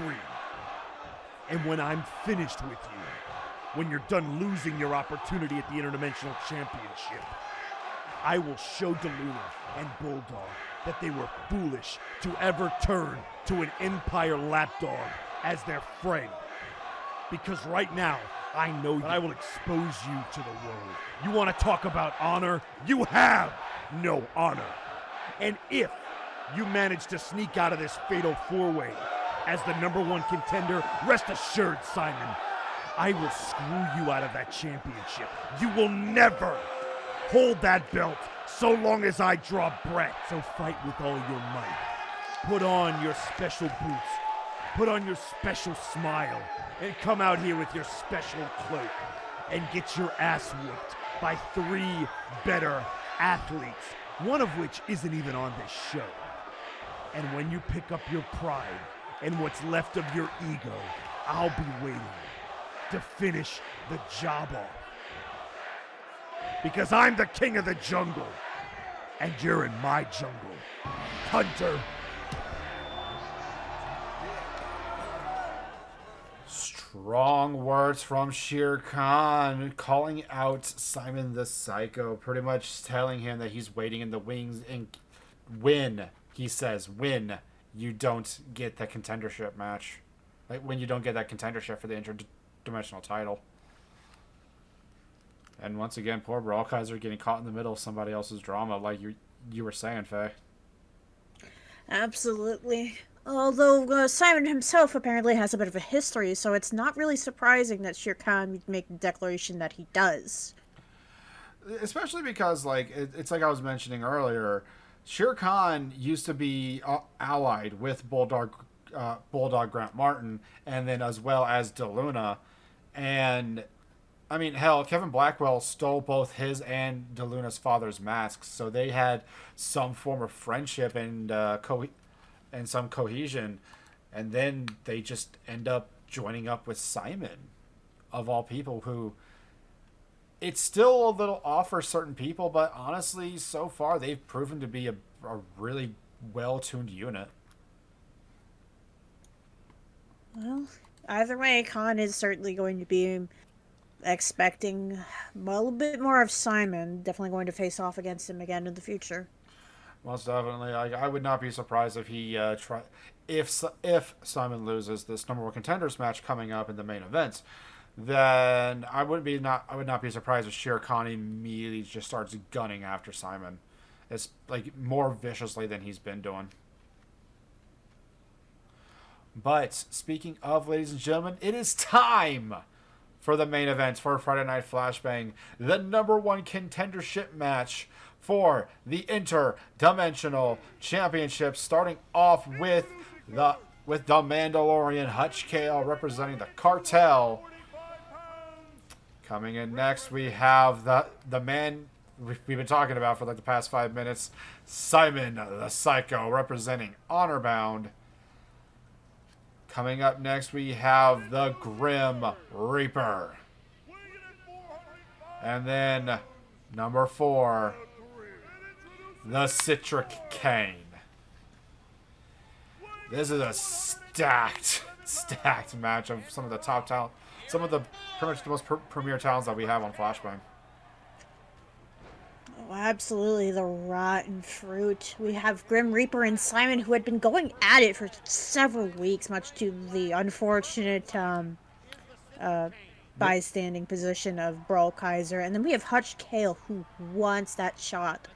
And, it seemed like he'd given it up, but it has now been presented the chance again. It's very confusing, unfortunately, for some of the people back home.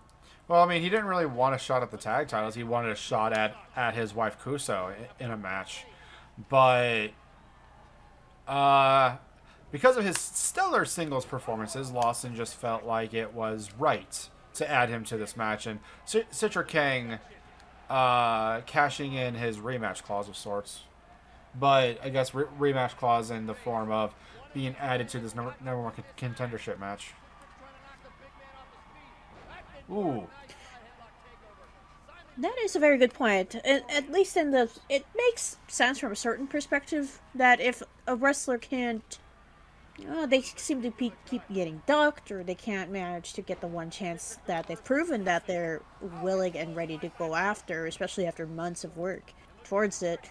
Perhaps Lawson felt that, perhaps another title match, maybe not necessarily in the tag side of things, it'd be a testament, or at least an acknowledgement of all the work that they put into their performances and the sheer amount of training. Because there's nothing worse than spending months and months just going after what it is you're going for and having it be proven that it amounts to nothing. Despite the fact you can pin as many people as you want, maybe it's just not enough to get the one pin that matters.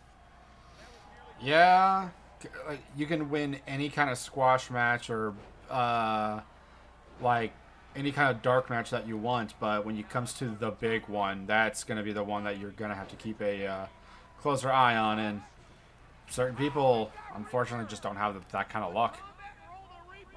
And then we have a combat roll onto the Grim Reaper himself, and then just Russian leg sweep onto Hutch from Simon.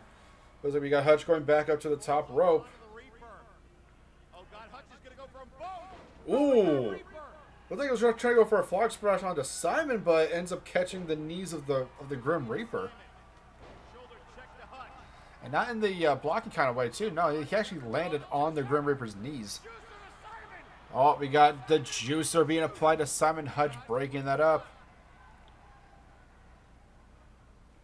Speaking of the juicy man himself, we got someone pointing out on Twitter that they feel like that citric cane is not the real citric cane. I don't know what to think about that anymore. I'm afraid to go down and stare at the fruit long enough to figure out whether it's made out of wax or whether it's a real fruit rind. Ooh. Orange crash onto Simon the Hunter. Going in for that cover, and then... Oh!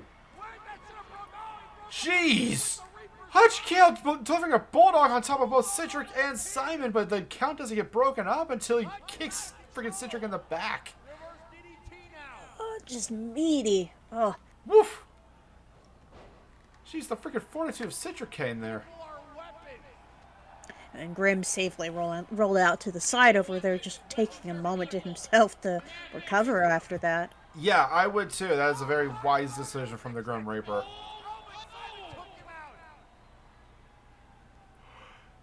And just retching at that arm, going for the old classic tightrope. And just, elbow to the back. It was like going in for a pin when trying to... Grim notices, though, and tries to break up that, but Hutch immediately puts in a kick to put a stop to that. Die with honor. And the Grim Reaper falls 1, 2, 3. Ladies and gentlemen, your winner and the #1 contender for the Interdimensional Championship, Hutch Kale. I have to say, there's nothing more dangerous than a Mandalorian who has hit his mark in the middle of combat. The combat efficiency of these warriors is just, it can't easily be contended with. And here we have our new interdimensional contender. Oh, most definitely, especially with how focused Hutch is and how determined he is. Especially with everything going on with Kuso. Like, so yeah, he's definitely, I think he's ready to, he deserves this opportunity. But Yeah, it's certainly going to be a match to look forward to. oh yeah, most definitely. Like, it minus Citric Cane, this is definitely, like, this is just a replay of their Multivania match. And with Brawl Kaiser getting the pin on Hutch to win that title. But, ladies and gentlemen, that is Flashbang. But we have one more thing left. We have the MNW Firing Line patented Flashbang moment of the week.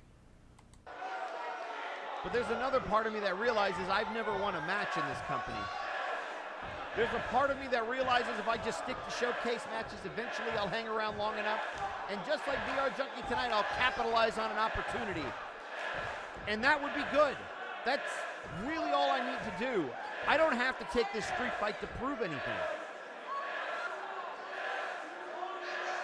And then I kept thinking, and I kept thinking, and I kept talking, and my friends keep saying, go for it, you got it, DK.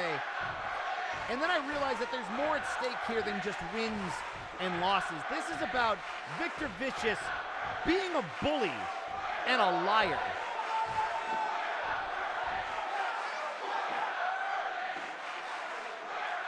So I'll be honest, I'm terrified. And I understand I've got maybe a puncher's chance at best to win this street fight. But you know what? If I tell Victor Vicious no, then he's already won. He gets to push around whoever he wants, no matter where they are on the roster. So you know what, Victor Vicious, world champ, I accept! Donkey Kong accepting quite possibly the biggest match of his career, wrestling with countless opinions from countless different people. That is your moments of the week. And tomorrow, Friday Night Flashbang at 8 o'clock Eastern Standard Time on twitch.tv/Edward Bosco. That is going to be arduous, to say the least. Oh, absolutely. I can't wait for Donkey Kong, though. He's shooting his shot, and that man certainly has the boldness to go through with the decision. I can only hope the best for him. Me too. Like it's like we mentioned earlier. Like I can speak for. I think I can speak for the both of us when we say that we're definitely pulling for him to win that match. But that is Flashbang wrapped up in a nice little bow. So before we move on to Warzone, we are going to go on and shift into the call out. Our interviewer Travis sits down with a very storied history of a very certain Flashbang roster member. So, ladies and gentlemen, the call out.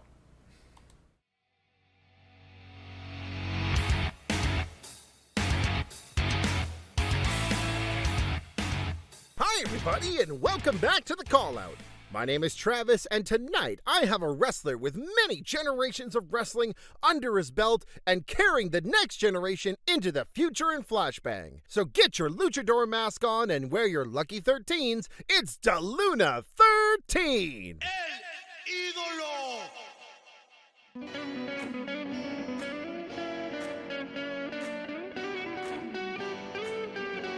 Hello there, DeLuna, and welcome to the Call Out. Thank you very much for having me, Travis. I've been doing very well today. Can you give a description of your legacy? Why do you wear the 13, and what does it mean to be in wrestling with your family tradition? You know, those questions mean the same thing to me. My mask and those 12 masks of the Luna family are everything to me.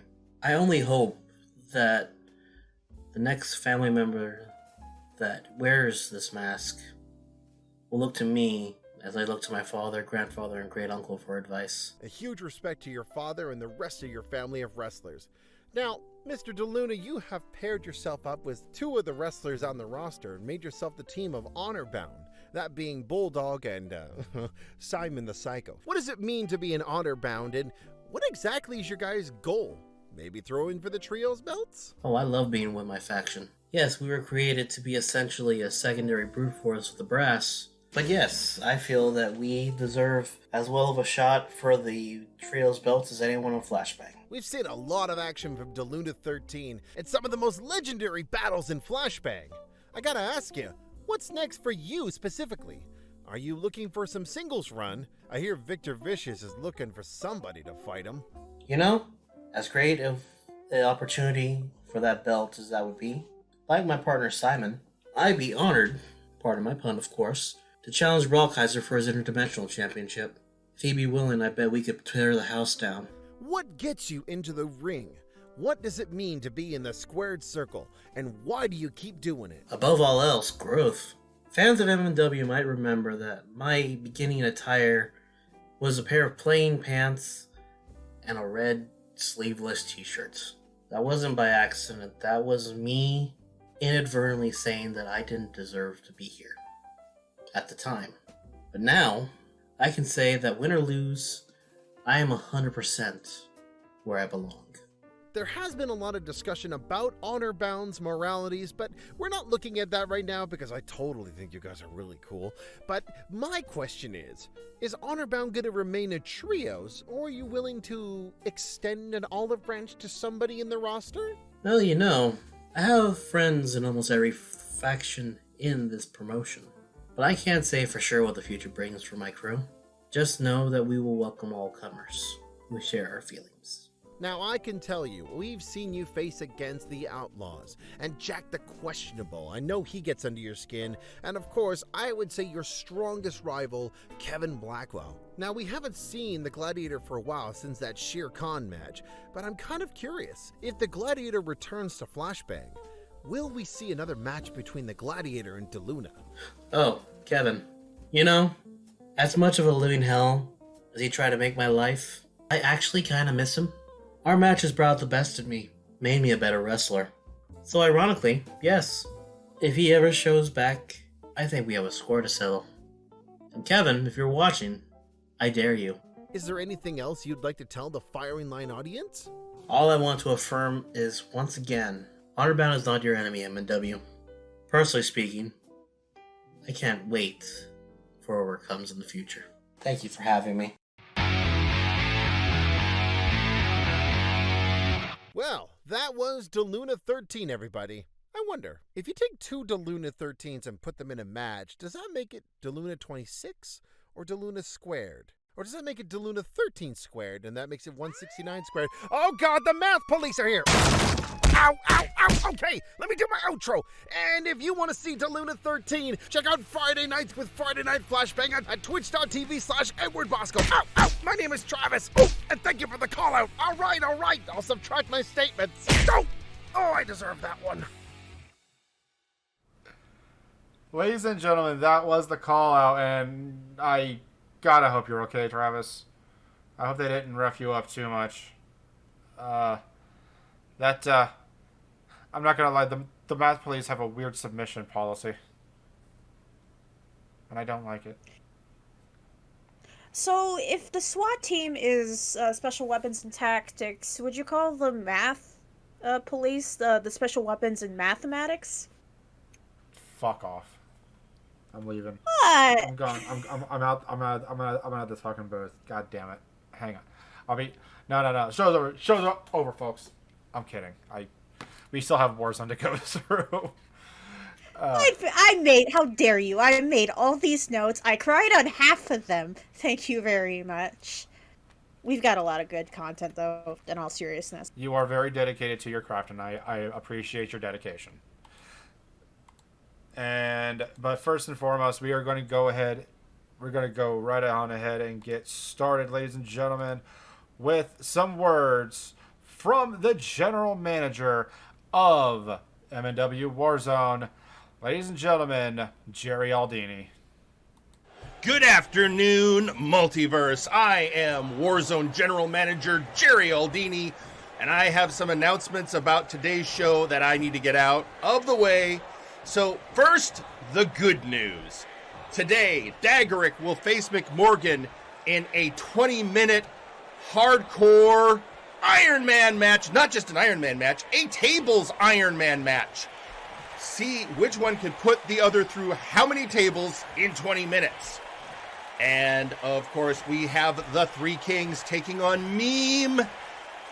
And whoever wins that match, their team gets to decide the stipulation for the Future Shock match between Ginger Boy and Zeko Duo. But I had something else to say to you, Outlaws. I was giving you a chance, Theron, CJ.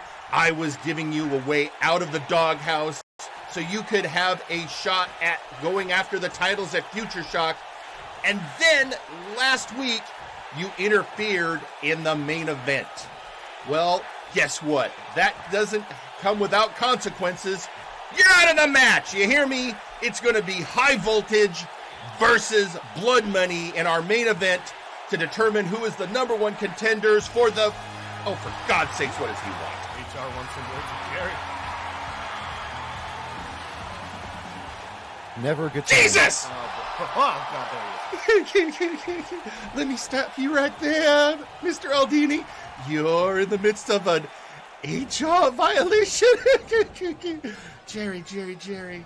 You're being an unfair general manager. You can't do what you're doing. You got to stop. No, you are not going to be taking the Outlaws out of that match. That would not be good. Listen, Anon, you run human relations. You make sure people get their health care, their paychecks. You deal with the hirings and the firings of the general staff. But when it comes to the roster, I am the general manager. I am answerable only to Lawson and the brass. Ooh, Jerry, you need to check the fine print on the contracts. HR can step in if management is treating the employees unfairly.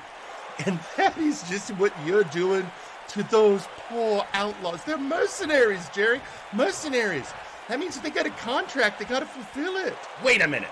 Are you saying that if somebody pays the outlaws to do something, that I can't take action against them if it interferes with a wrestling match?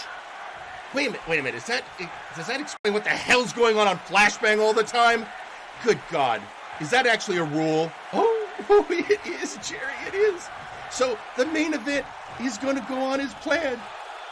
High voltage, the blood money, and the outlaws. And whoever wins gets to be the number one contenders for Shoot Nation's tag belts. And I'm putting an extra HR stipulation. If anyone interferes with the match at all, they're going to be fined and suspended. All right, I can kind of get behind that last one. So the Outlaws, as long as they've got a paycheck from somebody in their hands, could get away with anything? What about the other issue? You know, that outside of this, they don't get another title match until Multivania. So if they don't win today, what does that do? Well, that is still under HR review, but Jerry, the issue, other than going after the janitor backstage, everything else was with a contract. They had every right as a mercenary to do. When it comes to mercenary work, you can't touch them. It's not, I don't want to have to put you through another seminar. Oh God, no. That's what I keep threatening Montoya with when he gets out of line. Ha! Fine. All right. If I got to accept this, I'm definitely going to be having a meeting with Lawson later, but okay. Guess I'm going to have to, until we get further news from the brass, I guess I'm going to have to live with it. Fine. The main event, the Outlaws, Blood Money, and High Voltage. The winner faces Shoot Nation at Future Shock. Can't believe I'm letting this through, but all right. Fine. You know what? I'm just going to head back to the commentary booth and try and wash the stink of this off of me.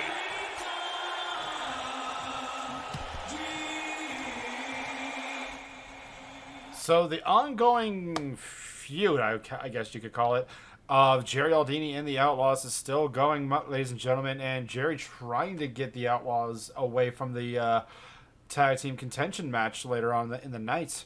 But unfortunately, Anon had to step right in to, to make it more fair. It's certainly an interesting dynamic that we're witnessing on the Warzone side of MNW. Although that said, it does sort of create a hostile work environment, as we had been covering in the last week of the show. I don't know.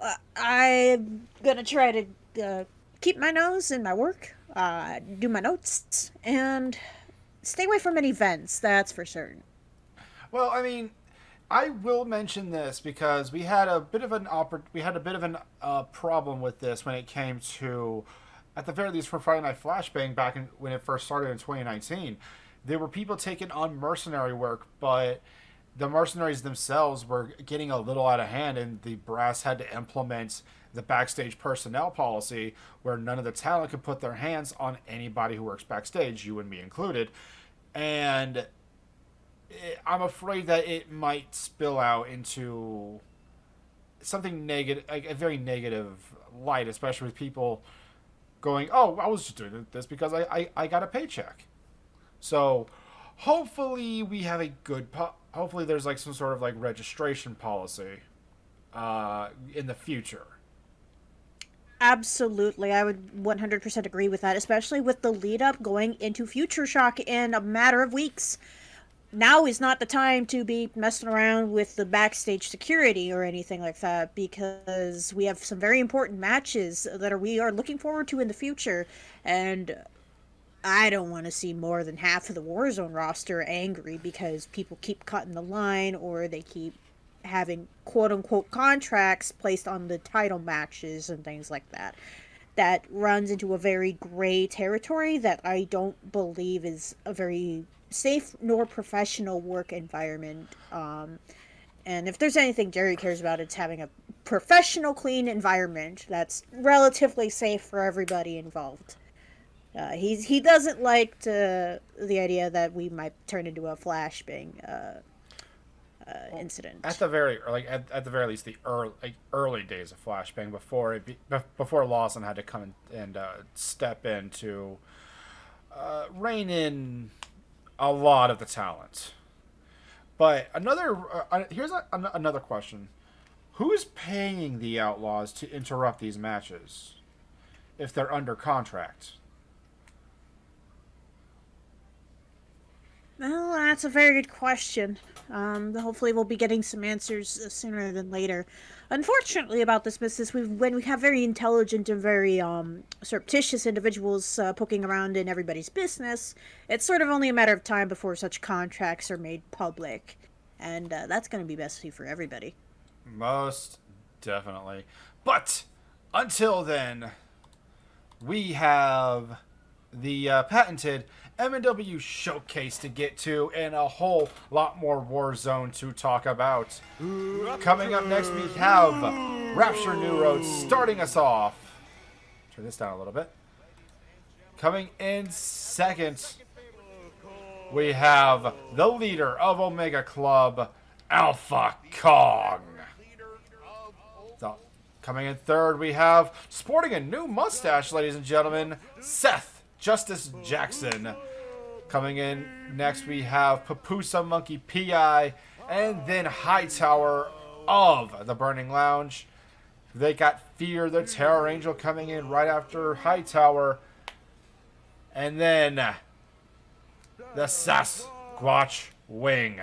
Coming in eighth in the oh shit spot, we have Earl King West. And it's an all-out brawl to begin with, ladies and gentlemen.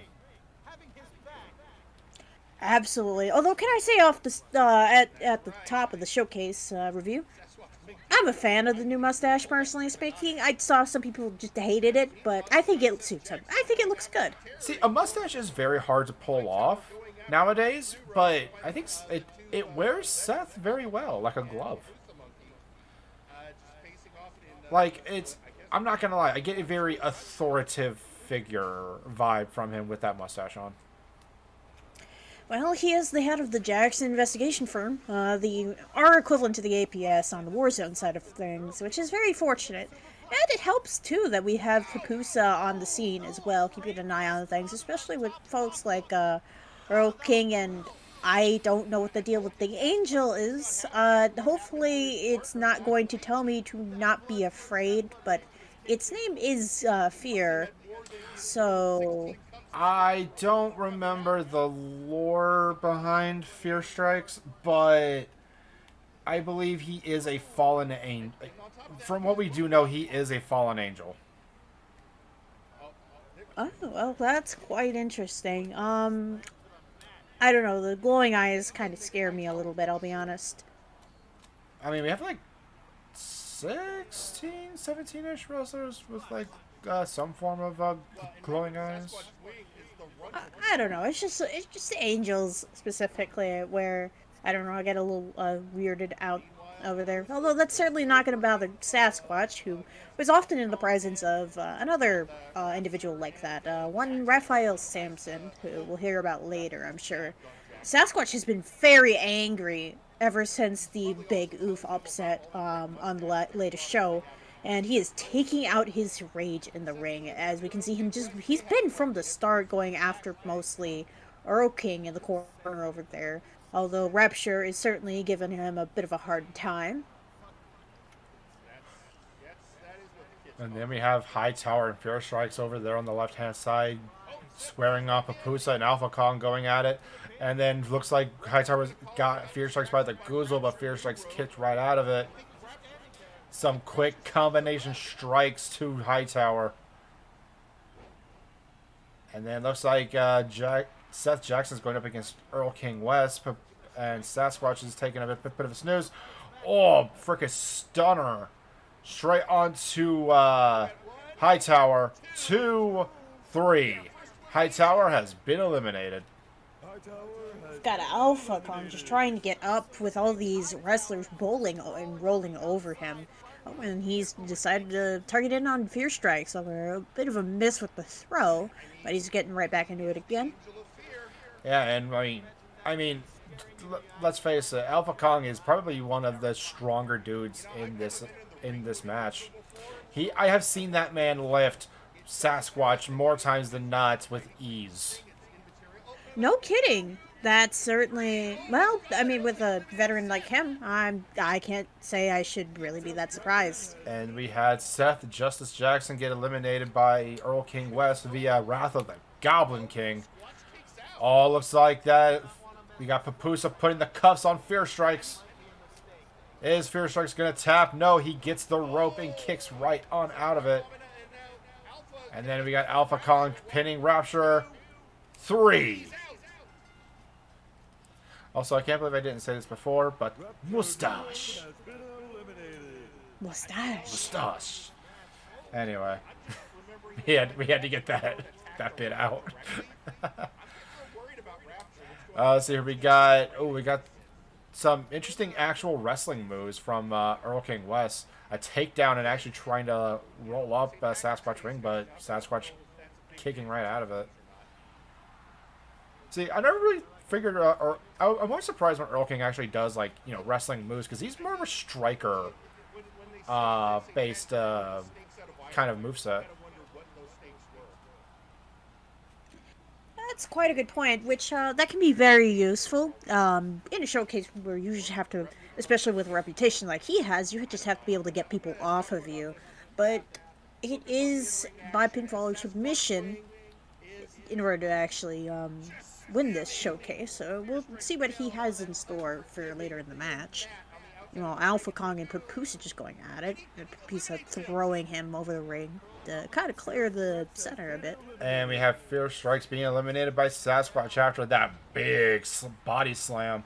And then a crossbody from Papusa onto Alpha Kong, and 3. Alpha Kong has been eliminated. And now we have our final 3. Papusa, Monkey P.I., Sasquatch Wing, and Earl King West.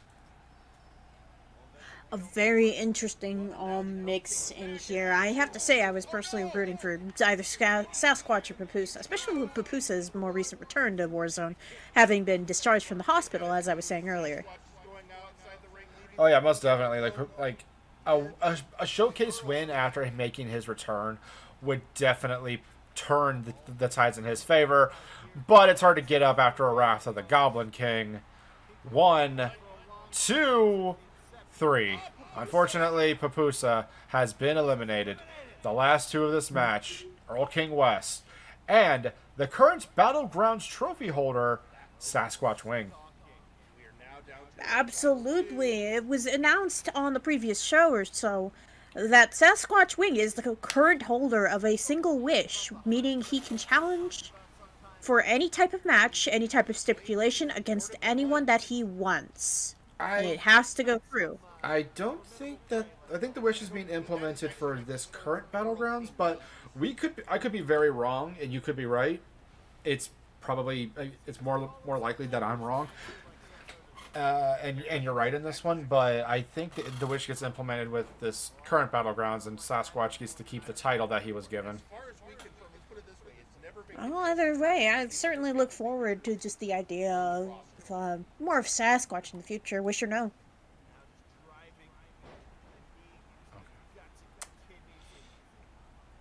Looks like we have a update on Flashbang side of things, and we will be getting into that once the showcase match is over. So, we will talk about that later, but we got Sasquatch Wing getting the pinfall victory over Earl King West. Ladies and gentlemen, your winner, Sasquatch Wing. Oh, Lord, you deserve it, Sasquatch. Oh, Lord, he here. And ladies and gentlemen, that was the showcase. Faye, what did you think of it? Oh, it was just great to see so many both unfamiliar and some of the more recent returning faces just back into the competition. It's always a treat to see how things are going to get mixed up, especially because of everything that's going on in the rest of the show. Oh, most definitely. And we have a update from Travis A. Carey. Squatch. Oh, this is from Maximilian the Thunder Thighs. Apologies. Squatch, that Battlegrounds belt would be a shame to just let linger. How about we finally have that one-on-one? If not, I'll see you in the Wish Upon a Brawl.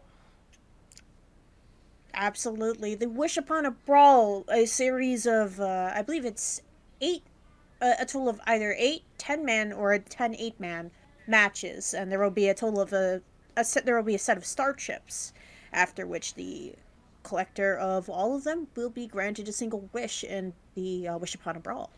And I mentioned we had an update from Eric Jenerickson for Friday Night Flashbang. They are going to be starting an hour later. So, ladies and gentlemen, Friday Night Flashbang starts live at 9 o'clock at Eastern Standard Time.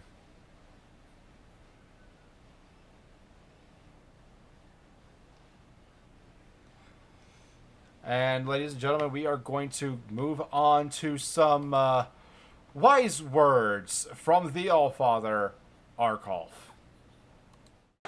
It seems that no matter what... and we're dealing with microphone issues again. I'll make this quick. I am the gatekeeper. You all know this.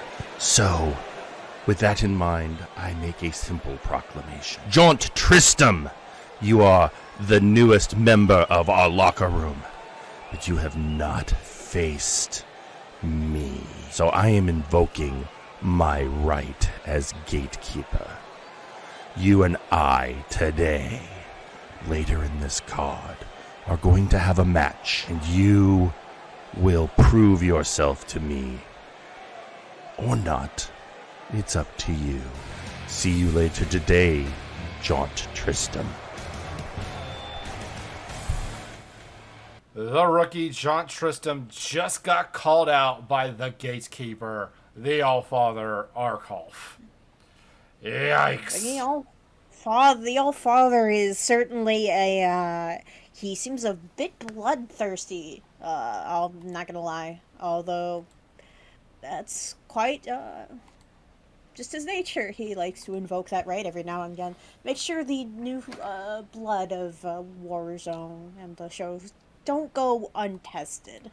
Although I will say, in regard to the challenge, it seems Mr. Tristram was actually looking forward to it, which I suppose from a certain perspective, that makes sense. Arkolf and the rest of the show members are some of the toughest competition you will ever get to face, and I don't know if Arkolf accepts one-on-one challenges, but there's few more opponents I could name or think of that would be more worthy to test the absolute limits of a competitor.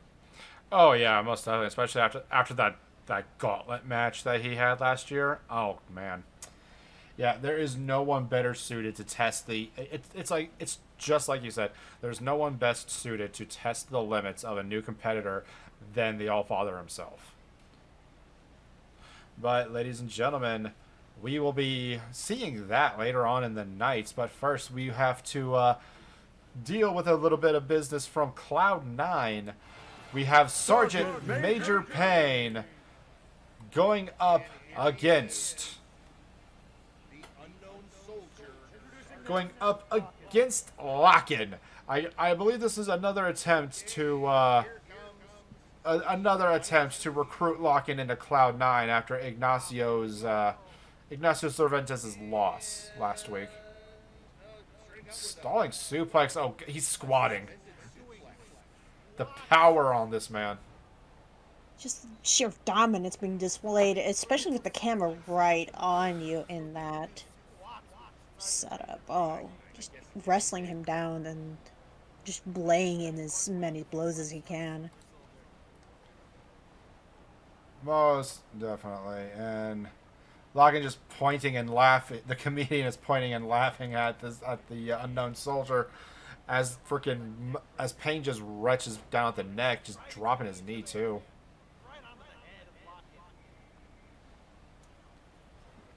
And we've got, I believe this is Mr. Butler pointing out on Twitter, just call it what it is, indoctrination. Absolutely. To be fair, these teams have to get like I was saying with the gatekeeper, they have to get the best sense and the best limits. Each faction is going to be looking for certain attributes of these wrestlers just to see what they're capable of, to see how well they can play off of the current dynamic, the current vibe. I suppose you could say that they're going for whatever the Cloud9 vibe is exactly. I'm not too sure personally. I mean, with your leader being defunct. Ooh, blitzkrieg right onto the neck of Locken. Over that cover. 2. Kicking right out of 2 is Locken. No funny business here. He is just flabbergasted.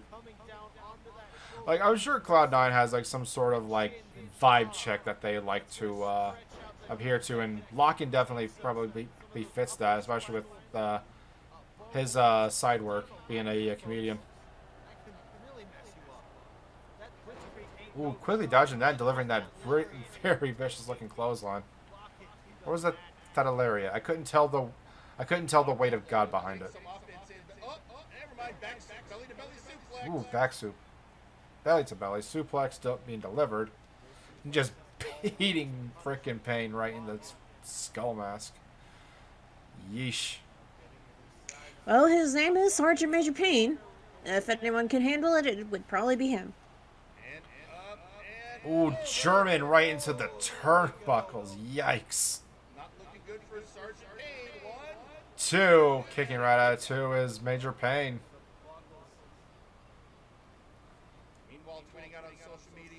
And then here we have Nice Ice, Locken's partner.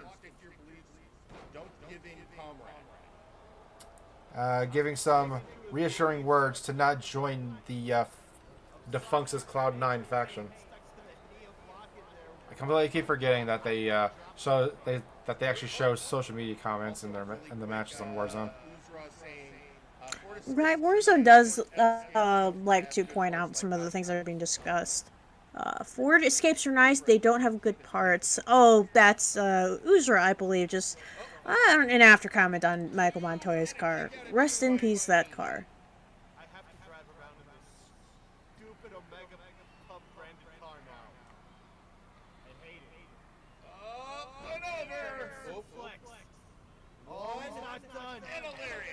Oof. Suplex lariat combo onto Major Payne. And ladies and gentlemen, your winner, Locken. And yet another attempt to recruit Locken has unfortunately not happened. And here we see Major Payne just leaving the ring looking not particularly happy. Nor would I be after a performance like that, although it does give a testament to Locken's preparation.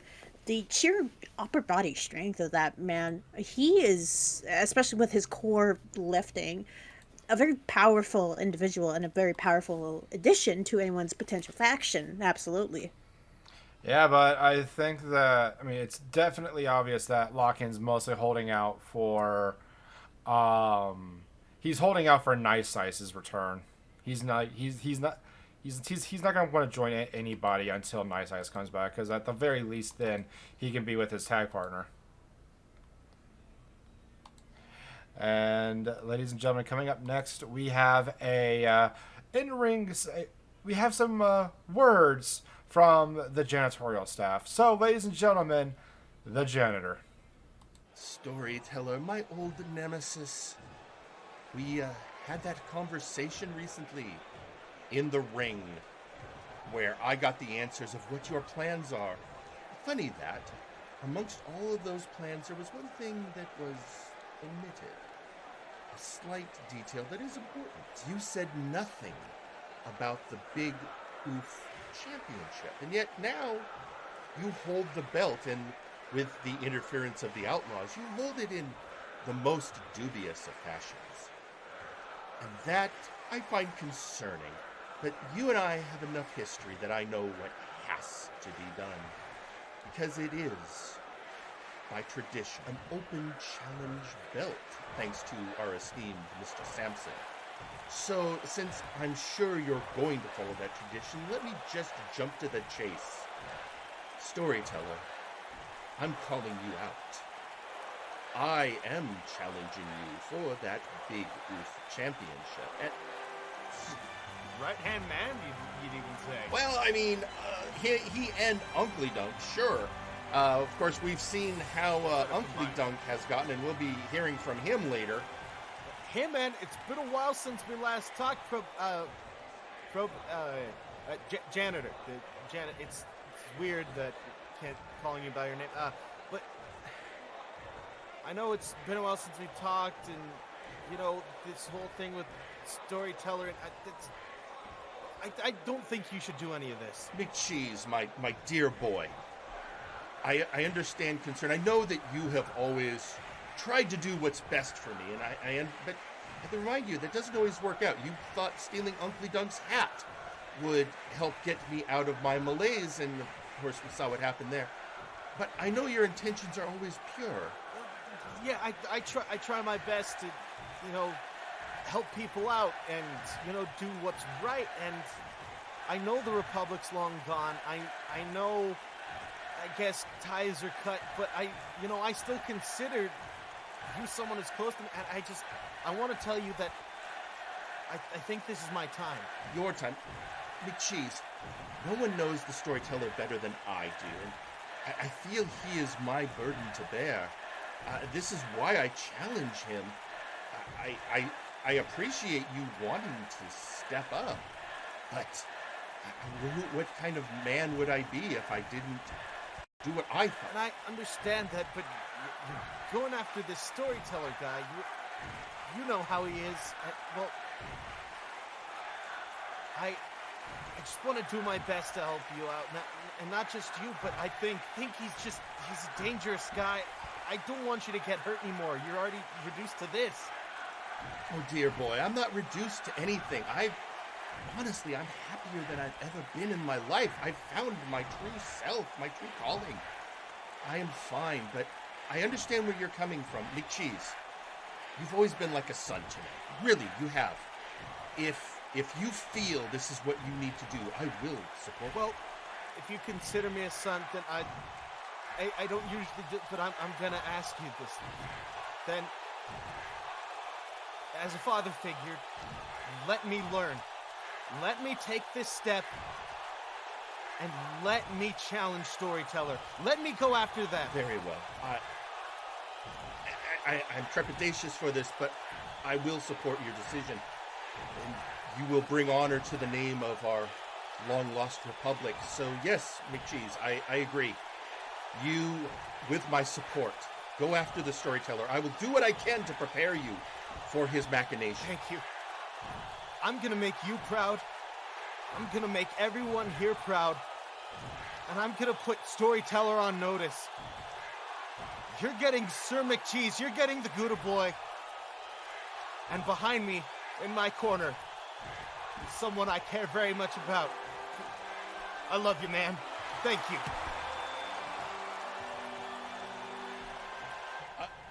And there you have it, folks. At Future Shock, we have Sir McCheese going up against the Storyteller for the Big Oof Championship.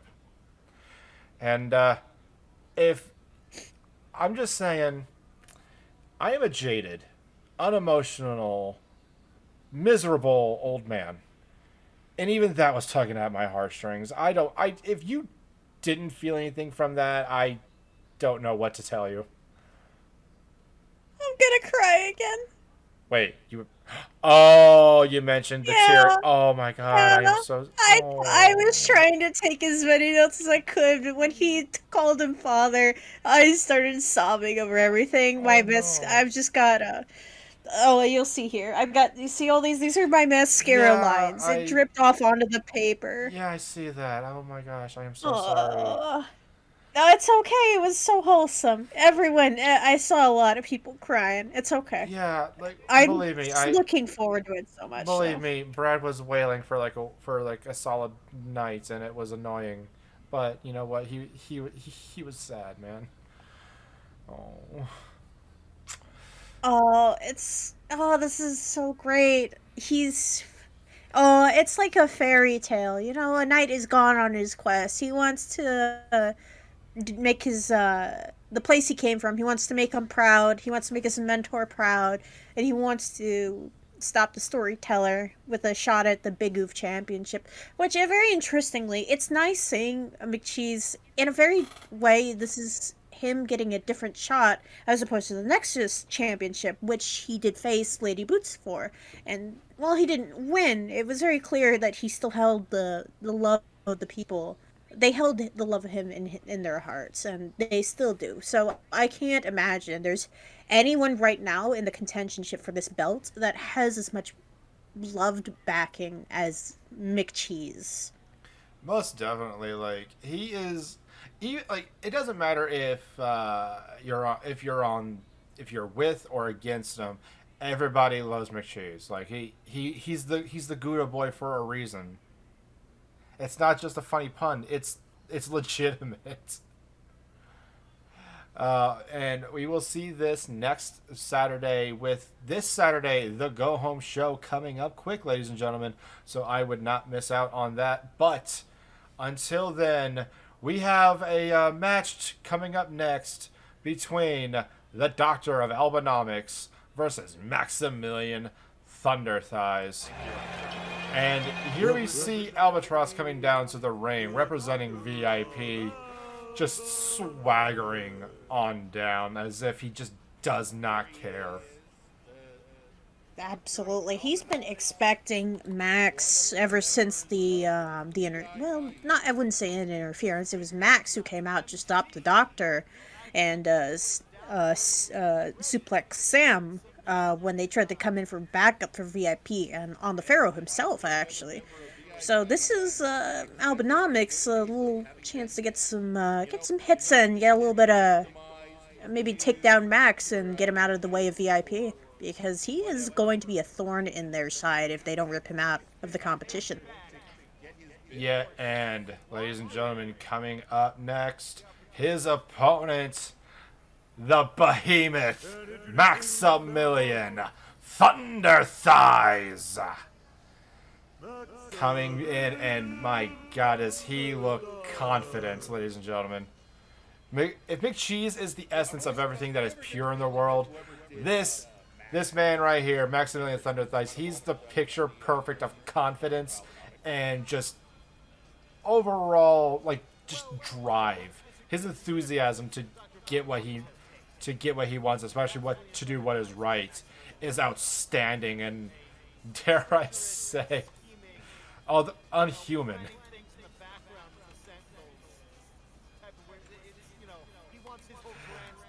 Just flexing on his opponent, not intimidated by the Doctor of Albanomics whatsoever. Absolutely not. He wants this. He wants to go up against VIP in whatever shape and form, and he is back in shape. He is ready. He's in action. He's not afraid to show it. He's as much of Maximilian Thunder Thighs as Maximilian Thunder Thighs can ever be. Also back in the camo. Not gonna lie, I love him more in the green than I did in the white. I would agree, honestly. It just suits him better. Yeah, like some people can pull off white. Like I know Alba here, he pulls it off. I mean, he is the incandescent one, but Thunder Thighs, it's not. The camo with the black on the singlet is a bit more of a favored look for him. Oh, absolutely. This man is a soldier of the people and their interest, frankly speaking. So, he wears it well when it suits him. Here we have an interruption from Wilson. Yep, the man who promised to go after Maximilian. He's not wasting time, and as you see here, Max is actually inviting him in. And ouch! That's a disqualification immediately off the bat. Ref is not wasting time. And a kill switch. Via disqualification, your winner is Maximilian Thunder Thighs. And ladies and gentlemen, we got announced earlier on in the night, we have at Future Shock Maximilian Thunder Thighs versus Wilson. And tweeting out on social media is Maximilian Thunder Thighs. 16 long weeks, still haven't completed a full match. This has to be a conspiracy, right? A VIP inside job. I'm sure they're just overlooking it, right? Well, Max, you're going to get that match, and you're going to get it against Wilson next Saturday. And I'm actually looking forward to this one. We haven't really seen Wilson in a non-squash match since his loss to Juan Chance.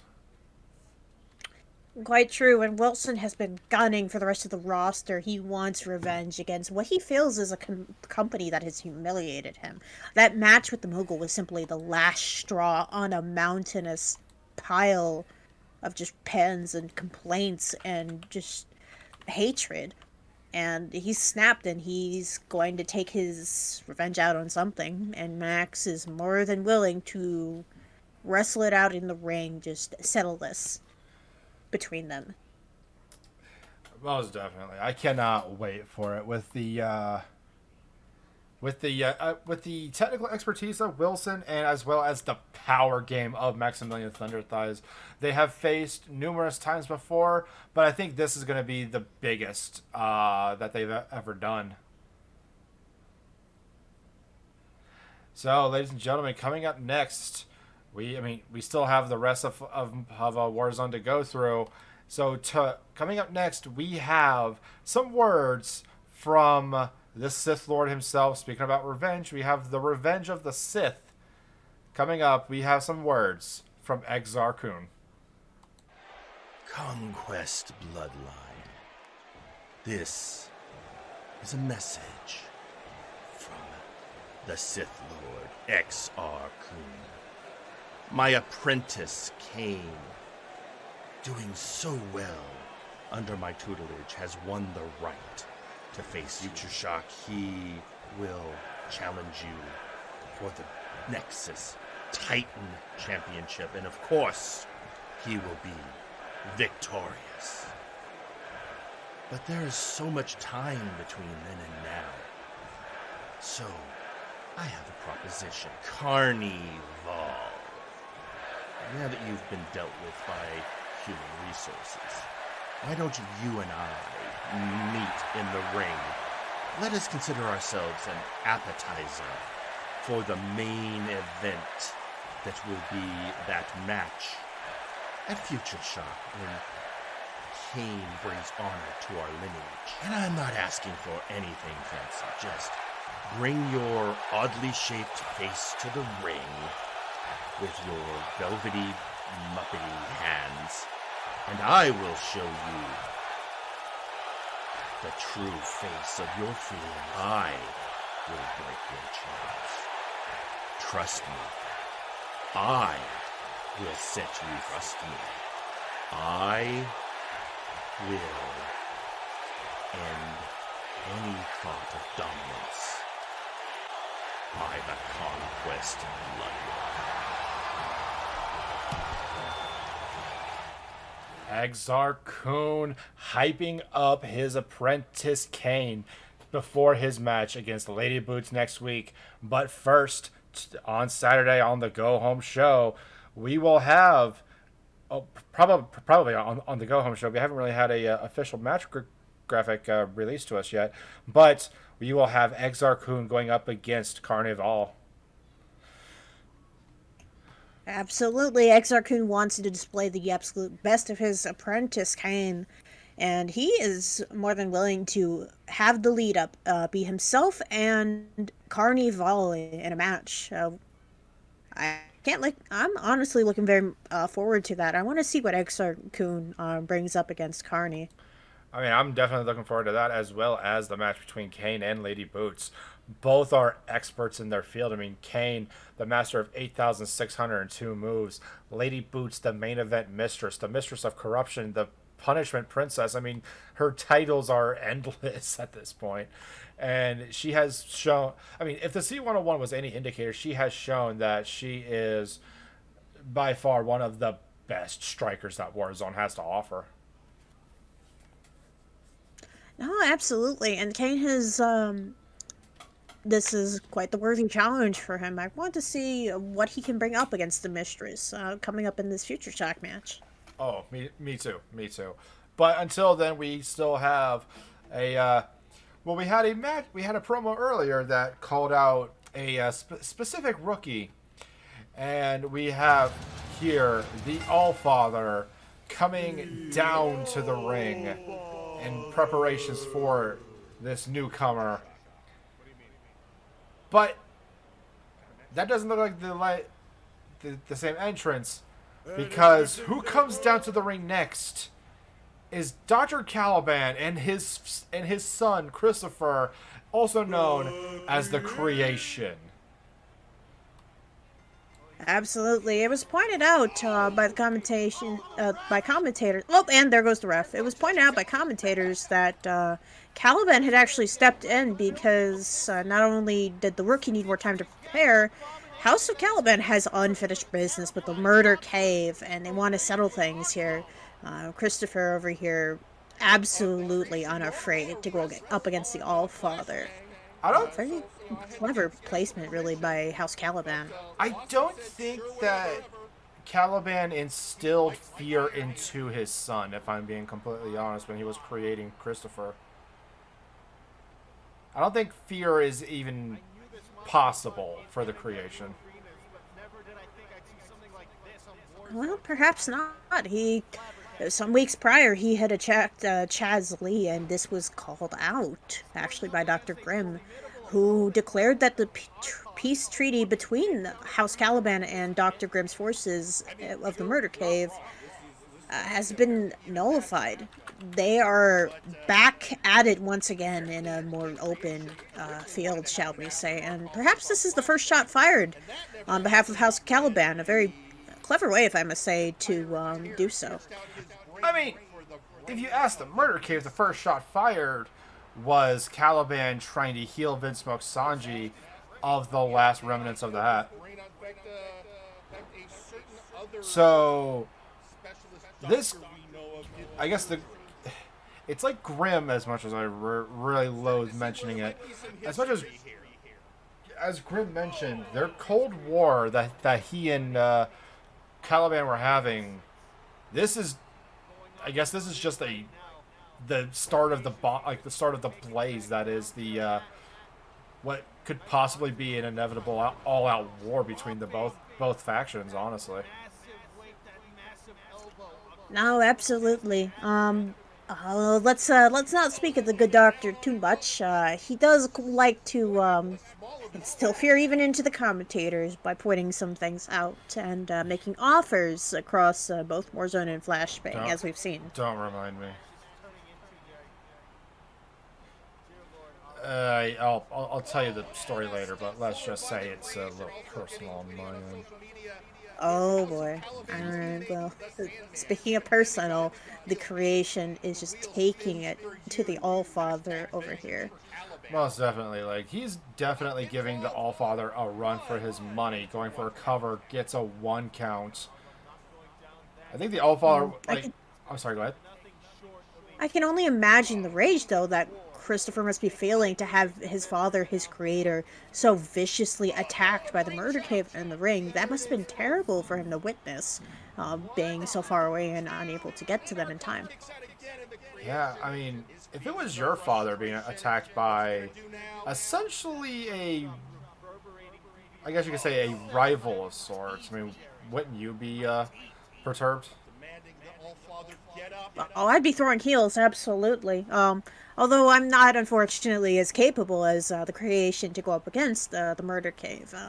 Oh, no. He was perhaps born for this. You could say that he was created for this. That he was. And here's another reason why. Wheel of Pain applied to the Allfather. Only a handful of people have ever gotten out of this submission. And the Allfather is not one of them. He taps. And ladies and gentlemen, your winner, Christopher Caliban, the Creation. What a swerve. I had not been expecting them to come out, but it was a pleasant surprise to see the Creation and Caliban himself ringside. Most definitely, and this has to get on. This has to upset the Murder Cave, right?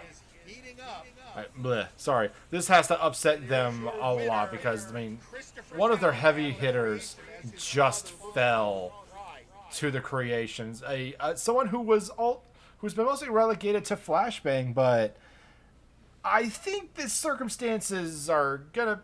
I think people are going to ignore the faction, the promotion. I'm sorry, the boundary line, so to speak, for personal usage. No, frankly speaking, it's perhaps a bit of a safer option to just let them go at it because they aren't. There's really no better counter for one side than the other in this scenario, at least. And for now, at least they haven't started taking out the entire roster. But as for that, we'll just have to wait and see. Although this match with the Allfather over here and the swerve provided by House of Caliban does offer the rookie a bit more time, a bit of a delay to whenever Arkov finally pulls John into the ring for the Gatekeeper match, which will be a very interesting thing to see. Be very interesting. Hopefully it's next week, hopefully it's this coming Saturday, unless House Caliban does a couple of things, if they have a couple of things that they want to do. But coming up next, though, ladies and gentlemen, we do have another match. Actually, hang on. Gotta double check something. Apologies, ladies and gentlemen. Just gotta double check something very quick.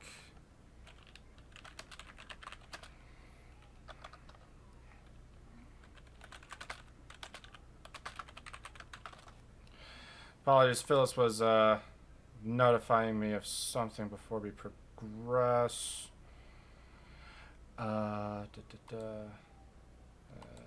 Apologies, ladies and gentlemen.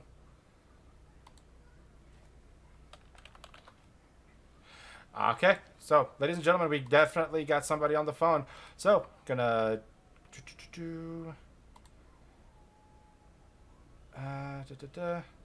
Hello? Ring-a-ding-ding. Hello, MNW Firing Line. Hey there, Joe. Hey there, Faye. I think it's Faye. I want to say it's Faye. Hello over there, Jerry. Yes, it's Faye. Hi, everyone. It's the general manager of Warzone, Jerry Aldini. I was listening to the show in the background while doing some work, and I realized you had requested information on this weekend's card for the Go Home show. Most definitely. If you don't mind giving it to us. Well, I can give you a few things. So, first off, all right, let's address what you were just talking about, House Caliban and the Murder Cave. Dr. Caliban has requested some mic time this Saturday to address the issues between the House of Caliban and the Murder Cave. So look forward to that for some more information on what's going on there. As for the card, well, another big announcement, Ginger Boy will be making an announcement based on something you're going to be watching a little later in the show. So just know that. But as for the card, obviously we are going to have XR Kun versus Carnival. We are also going to see Suplex Sam and Beowulf have that match that they have called each other out for. A hardcore match where Suplex Sam says he can beat Beowulf without needing to use any weapons. We are also going to be seeing in-ring action, the Absolute Units versus Cloud9, and in another match to maybe settle some differences, Papusa Monkey making his first singles match since coming back from injury versus the Beef. Ooh, Papusa versus the Beef. Interesting. We've got a lot of interesting things showing up on Future Shock. Let's stay tuned, everybody. So, yeah, the go-home show and then Future Shock. Well, of course, we already know several Future Shock matches, but you already got the titles on those, Joe, so I won't bother you with that. I just wanted to make sure you all knew what was coming up. With that, I will now get out of your hair and let you get back to your show, because I talk enough on Saturday. Good night, everyone. Good night, Jerry. And good night, Jerry. And you guys could go ahead and check out the Go Home Show on Saturday at 4 o'clock Eastern Standard Time on twitch.tv/Dr_Caliban. But now he mentioned about a little bit of an announcement from the #1 contender for the MNW Heavyweight Championship, Ginger Boy. Well, ladies and gentlemen, we are actually going to be going into a match with not only Ginger Boy, but the Three Kings as well, taking on Zako Duo in the main event Mex, the winner of which chooses the stipulation for the World Heavyweight Championship at Future Shock. Coming in, we have the main event Mex themselves, Zako, pure, unadulterated malice, and the newest member of HR, our Sawyer, going up against Ginger Boy, Strongman Bell, and Flyboy Bell, the Three Kings. And starting off, we have Sawyer and Flyboy going at it. Now, if I remember correctly from what Sawyer tweeted on social media, if he's in the green, it's meme, red, and it's HR. That is correct. Despite his HR drafting, as it were, Sawyer likes to make the distinction between the faction of meme and his business in HR for however long that will last. Which may complicate things later on, but we'll have to see. But he wants to put in as much work as he can, lest the HR call him away for business. That would be interesting. Hopefully they would honor his duties as a wrestler first.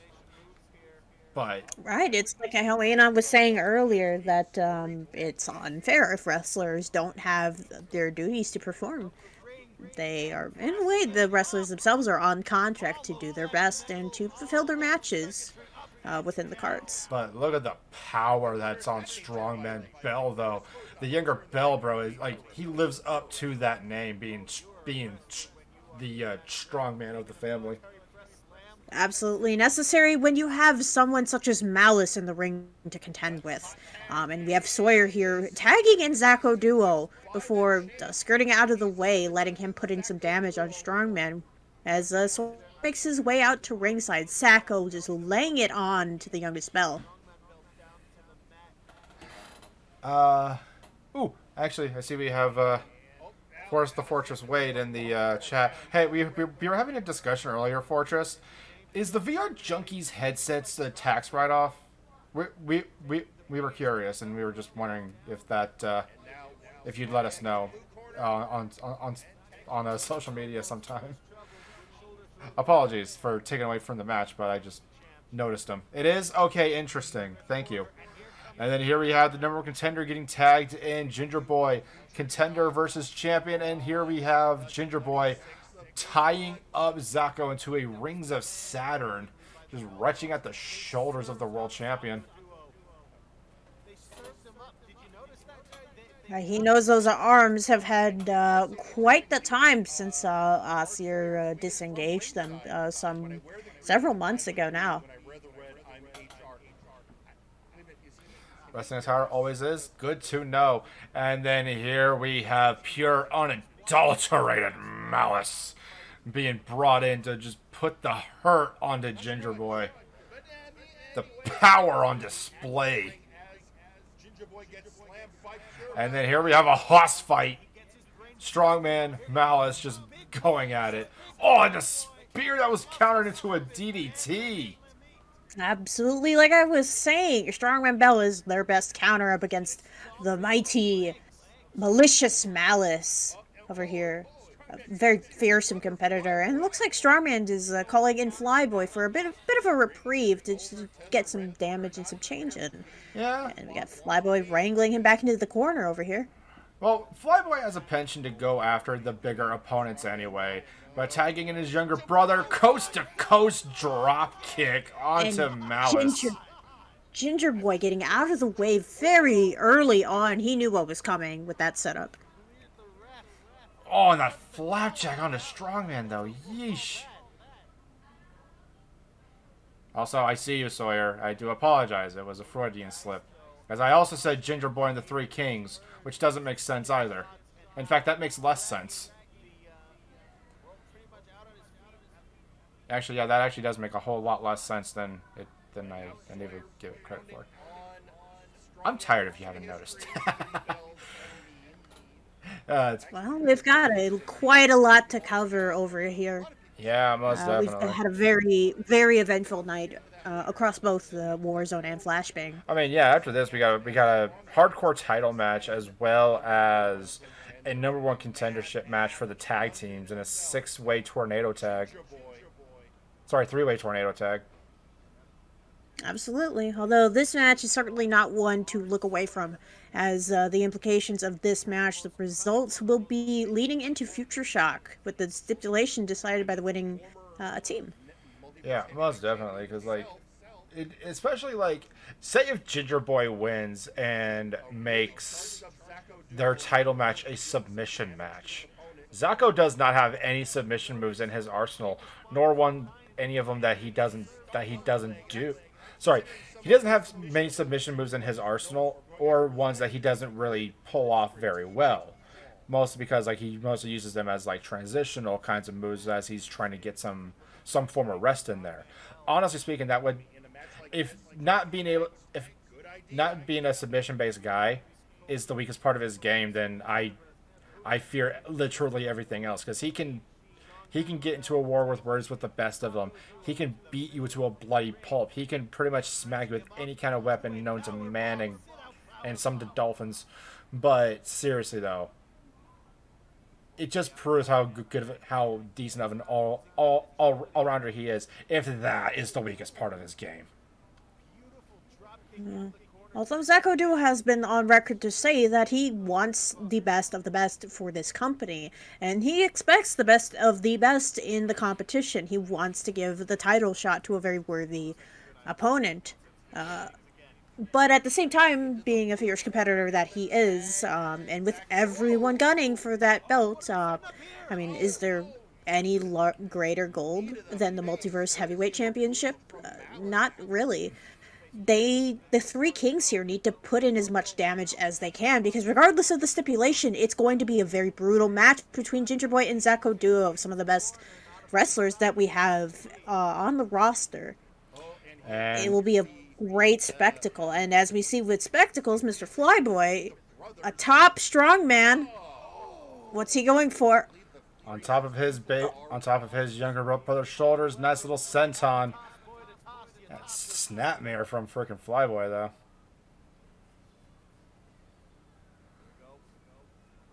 Ooh, face buster. Or a visor buster. I want to say visor in Zacho's case. Yeah.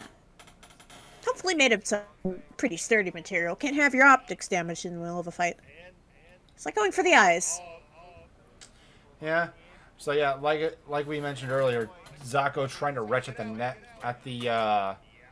Flyboy's legs, trying to cut off his agility, and here we see Strongman leaving the tag rope behind, and looks like he's going right after Malice. Oh, don't pick that fight, please. Oh, there he goes, and up against Malice in the corner. Gotch style pile driver right onto the concrete. I got a little worried when I saw Strongman round the corner.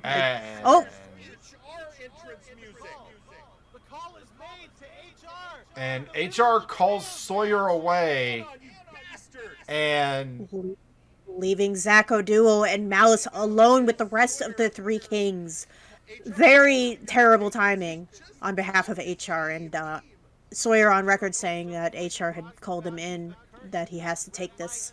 I mean, that's a little hypocritical, don't you think? Especially with Anon earlier mentioning that they can't interfere with a wrestler's duties. No, absolutely. Although his little bit about the mercenaries being on contract also unsettles me. I don't want to get in the middle of whatever Anon is doing with HR. But regardless of HR's hand in this match, whatever they're doing, Zacho and Malice have to do the best that they can without their third member. They are, however, very capable individuals. And the Three Kings still have to contend with both of them, especially Malice's infamous blue screen. I loathe the idea of getting caught up in that. That has taken out so many competitors in the past. Outside of the Trials of Osiris and the Wiggle, the blue screen is definitely one of the most deadly submissions. Actually, as well as Arkal's Camel Clutch. The blue screen is one of the most devastating submission moves that we have in MNW. God, the amount of people it has put away. Malice has eliminated countless people when he and the rest of Meme were trios champions. Yeah, absolutely, and I'm sure the Three Kings are very aware if Malice gets into the ring, any one of them could be subject to that blue screen at a moment, and I don't know how confident they are, but I don't like the odds of going up against that. And Ginger Boy just holding Zacho back into the corner, just giving Flyboy a moment to reconsider his plan here. Ouch. Back into the mat. Tagging in the contender, the Mad Lad and the ace of the company going at it. Ginger Boy quickly getting out of that corner before Zacho could tag in Malice. Nice little neck breaker though. Well, never mind. He tagged in Malice anyway. And Malice, I mean, I don't say this to make fun of size, but Malice could definitely fill the role of two people, especially with the power that he brings to this contest. It's that deadlift Yokozuna cutter. Yeesh. He could toss away. He could toss around Ginger Boy no problem. The crossface, but the leg was caught. His leg was caught by the rope, but he quickly got right out of it. Malice being the size of two people, I don't like the consideration of that. I have a feeling you could split that robot in half, and both sides would still kick your ass together. Probably. I mean, I believe Malice does turn into a truck. I can't remember. What? Yeah. Okay. It's not as weird as you think it is. I mean, yeah, with perspective to everything else I've seen on Warzone so far, that's really not as strange as now that I think about it, it's not the strangest thing that I'm going to ever see. I mean, we're going to be here commenting on Carnival's match tomorrow. Believe me, that is true. Malice turning into a truck is not going to be the weirdest thing. I've seen a Goliath and a Viking fight a bunch of vacants. That is still not the weirdest thing I've ever seen in my career here. Early Flashbang was weird, man. I don't know what to tell you. Oh, God, I lost so much. I think I lost 20 years of my life because of that stupid fucking brawl. Ugh. I have heard horror stories in regards to that. A week, those two fought. For a fucking week. Ooh, hello! From the second rope, just flipping into that tornado DDT, tagging in his younger brother. Absolutely. The most versatile of the Three Kings, I would want to say, at least as far as the airborne aspect is concerned. But Zacho and Strongman here, they have to put in some damage on each other. The longer this match goes on, the sooner one of the sides is going to tire out. I am convinced Flyboy has 50-pound weights on his ankles when he trains. Oh, God, and here we have Semjax coming right in. Looks like he was going to try and cash in on Zacho Duo. He looked like he was almost about to hit him. They're provoking each other now, but Samjax takes a blow to Strongman Bell. The ref is stunned for a second, but that's a DQ. And your winners, ladies and gentlemen, the Three Kings, by the way of disqualification.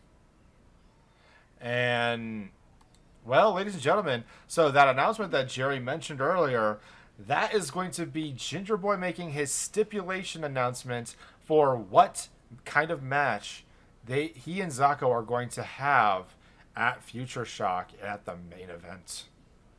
And you will catch that announcement on this upcoming show, the Go Home show, which will air on the 19th. Yes, this coming Saturday. But until then, we actually do have a title match to go over. We have the hardcore title match with Mick Morgan, the Battle at Scotsman, going up against the Dagger, the hardcore champion, Daggerick. And woof, man, this is Iron Man match rules. Whoever gets to put their opponents through the most tables wins. These two men had decided, no, actually, their last match wasn't bloody enough.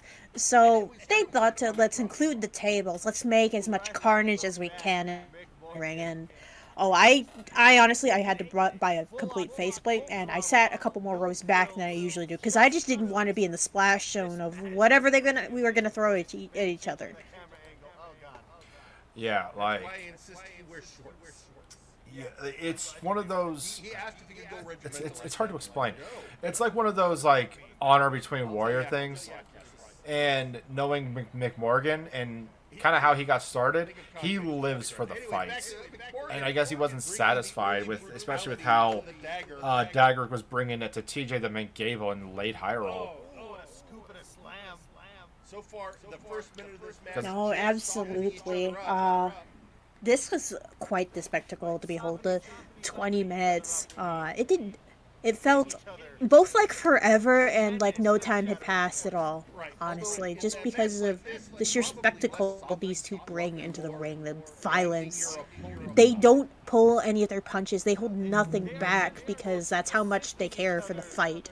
And just the glory almost of the carnage they're going to bring. If you're going to go back when the YouTube VOD goes live and watch any match from this card, watch this match, ladies and gentlemen. I highly recommend it.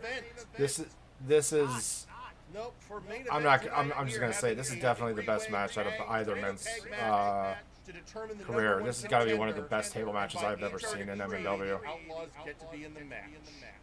Absolutely. I still hear from some of the janitorial staff, by the way, that they're still finding splinters of the tables in the hallways. It's just, they can't get rid of it. They can't clean up the whole mess because they got everywhere. Yeah, and the problem with that is that I thought we'd get them from Lowe's. I thought like freaking we got our tables from Lowe's and they would disappear after use. Because, Lowe's quality. Yeah, you'd think that, but there was shrapnel everywhere. I'm still finding it in my bag whenever I go home. This is why I stay in the back. I don't go to seeing the Culmination Super Show. That was a special thing that. Now that I'm thinking about it, that was the last time I saw Robbie. Weird. Anyway, but here we have Dagger leading McMorgan to the table. Yeah, unless it's like a special thing, I stay in the back when it comes to shows. Especially when it comes to Dagger's hardcore matches. Most of the time I don't want to be in the splash zone as much as I enjoy them. Oh, absolutely. I don't know why you would bring your kid to the ring side. That's a very good way to get a splinter in your eye, I'll be honest. I think I saw a couple of them wear face shields. Like those COVID face shields. Oh, yeah, no, that would make sense. I mean, it's a wise policy considering these two competitors. And there goes the first table. Yeah, first table. Score 1 to McMorgan with 5 minutes into this match. Sorry, 4 minutes into this match.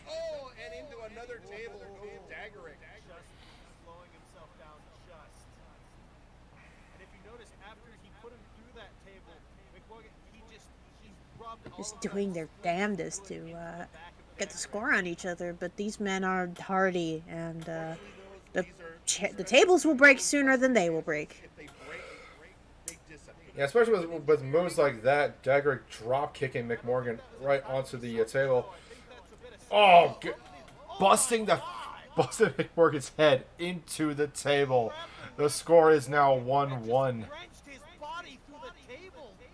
That table took quite a few beatings, I'm surprised, especially because with how much strength they're putting into each of their strikes. Just look at the ferocity and those war cries. My God. Yeah, although here we see this is what we're talking about, ladies and gentlemen. Oh God, just dropping him on the shrapnel there. This is what we're talking about here, though. This is like that table's not disappearing. Someone did not buy that from Lowe's. But why? Well, Dagger's up 2-1. That's why. And once again, it's not disappearing. Interesting.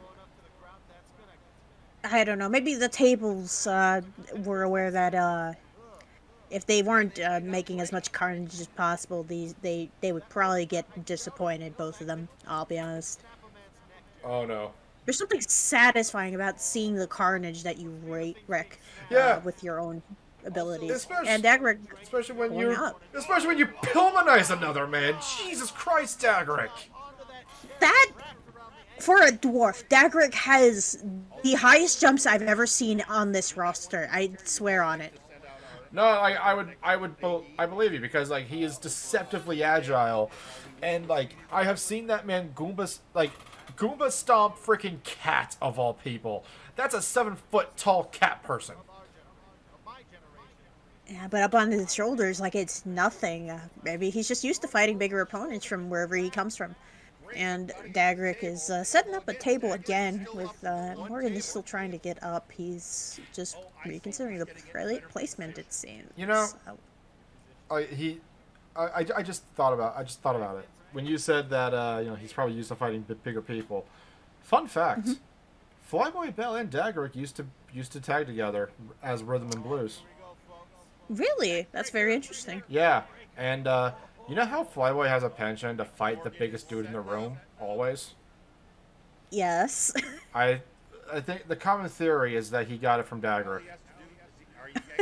And a Highlander straight onto the skull of Dagger. And that's all fine and dandy, but he needs to put Dagger through a table. And setting him up for a second Highlander. Usually he tries to go in for a cover, but unfortunately he didn't do it through a table. And we are 8.5 minutes left in this match, and the carnage is slowly built up now. Dagrick trying to grab a hold of McMorgan. Oh, Dagrick's on the top rope. McMorgan has this table in hand. Oh, he's gonna... Oh boy, here we go. Yep, he's setting it up. He's set. Hanging on to Dagrick. And superplex onto the table. Dagrick catching all of it. Oh, God. And there's another table. That is not enough. We're starting to see the ring is getting a little busy. That chair over there, there wasn't enough room for it, so it got kicked out real quick. McMorgan setting up another table to put Dagrick through, picking it up. You know, I'm surprised no one's yelled out, "I am the table" yet. If I'm being completely honest. Or Chop Suey. Now that I'm thinking about it. Yeah, he is. It's better than what happened to him. One of those things. Well, actually, no. Then again, we haven't really had many bad table etiquette. Oh, God, just raking his eyes across the ropes. Jesus. Oh, that is painful. Just imagine the rope burn from that. Oh, I don't want to think about it. Especially since... And McMorgan trying to set up Dagrick. Back and forth. Somebody's going through that table. but he fights out of it. That's still a wrestling takedown, though. Absolutely, but Mick Morgan is just living for this, table or not. He's very clearly enjoying the fight up against Dagrick here. And here, Mick Morgan trying to get Dagrick to plant himself onto that table, but Dagrick continuously tries to break right out of it. Oh, what the fuck? Yeah, okay, so I didn't just see that, right? You saw that too. Yeah, I saw it. And okay, so the theory is it's a mimic. That's very frightening, I'm not gonna lie. So they think the tables might be alive. Fucking Christ. Okay, yeah, okay. Who bought the tables? Who bought these freaking tables, man? I would like to know, because these, I doubt, like, listen, we meme on Lowe's all the time, but I highly doubt they would allow mimics to be sold. Yeah, I mean, does Lowe's have standards, really? I'm not so sure about that. I think we've had a... Sorry, go people ahead. Have been people have been putting the blame on the Faye, on Lowe's. Even Seth Jackson was reported to have been saying, "Look, wait, where did that table on the side come from? Did you see that?" Listen. I don't. Oh God, they're teleporting. Listen, I'm not gonna lie. Teleporting tables is not the weirdest thing I've ever that we've ever experienced here. Do you think if it if you poke it hard enough, it'll transform back into a wooden golem? I think if I poke it hard enough, it's gonna start singing Chop Suey at me. But I've already made that joke, so I shouldn't do it again. So teleporting magical tables aside, Dagrick and McMorgan here McMorgan at this point being just one behind Dagrick, looking to tie it up, but with 30 seconds on the clock, he's got his work cut out for him. Yeah, he needs. In a matter of seconds, he needs to get a pin on Dagrick through the fall on Dagrick through that table in order to tie this up. But I believe that at this point they're still tied up. No, I believe Dagrick at this point had one lead on it, and McMorgan needed to get Dagrick through, but as we see, that is a lead of 4-2 with 4 seconds on the clock left, and Dagrick is even going for another table, but time has run out. Your winner, everybody, of this hardcore match, this hellacious brawl, is Dagrick. 4-2, and I think we had a tweet out on social media later on in the night that McMorgan highly satisfied with their brawl in this.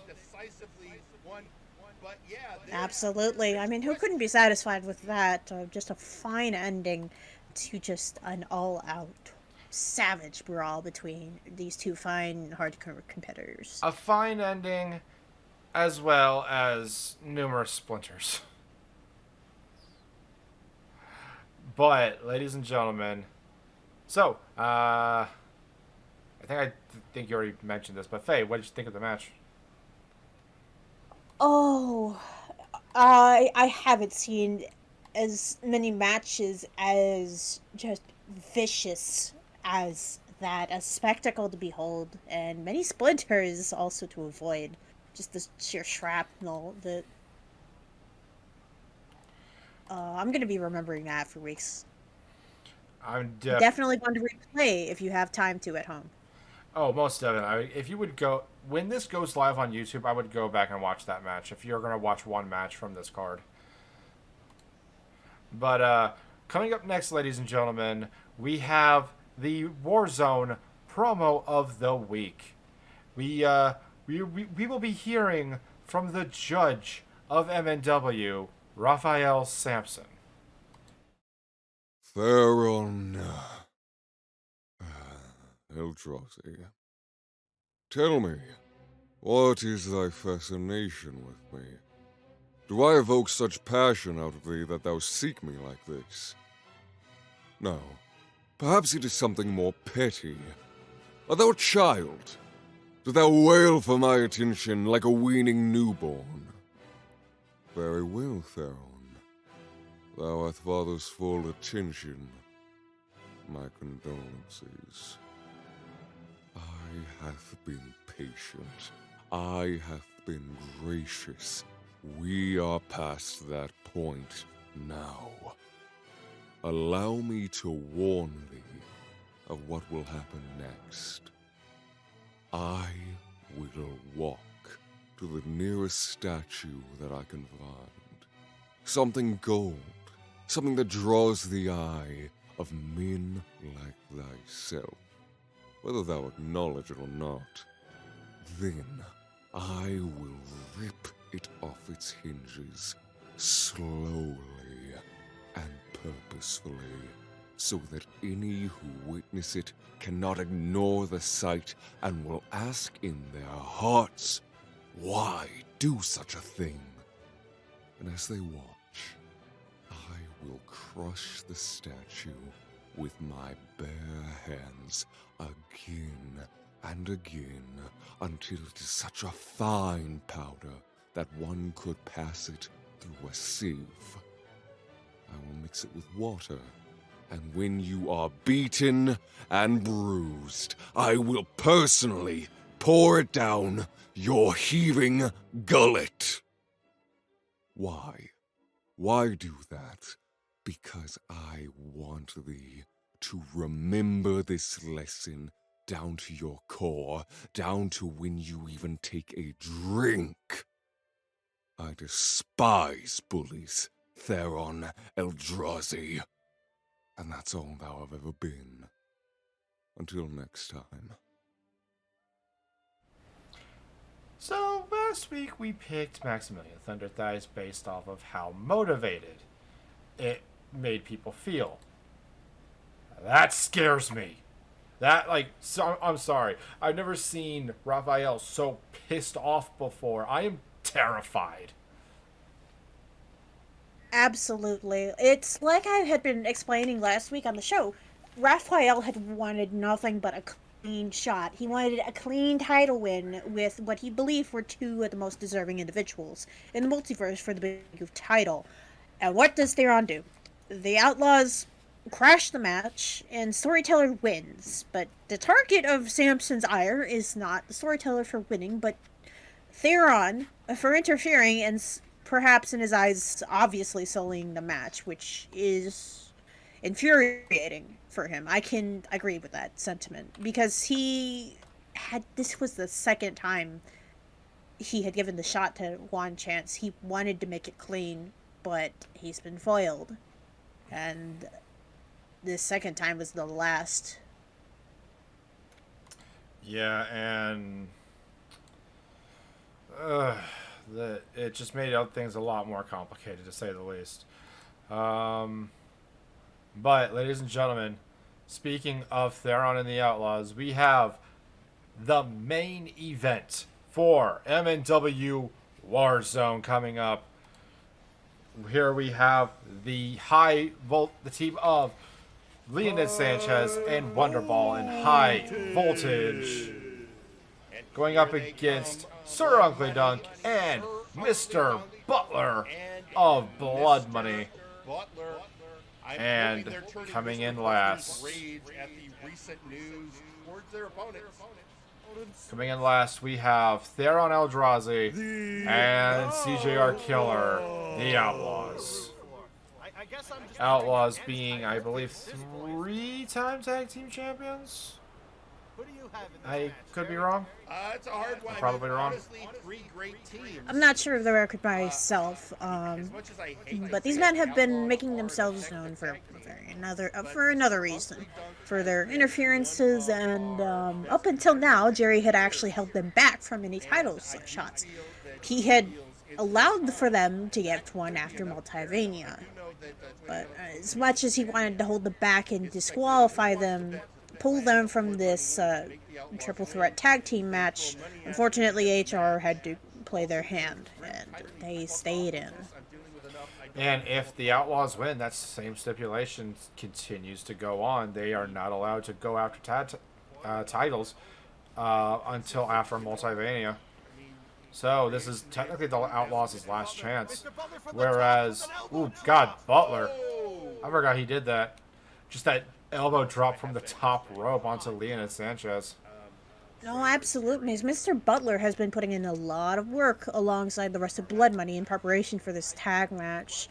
They have all been looking forward to this shot.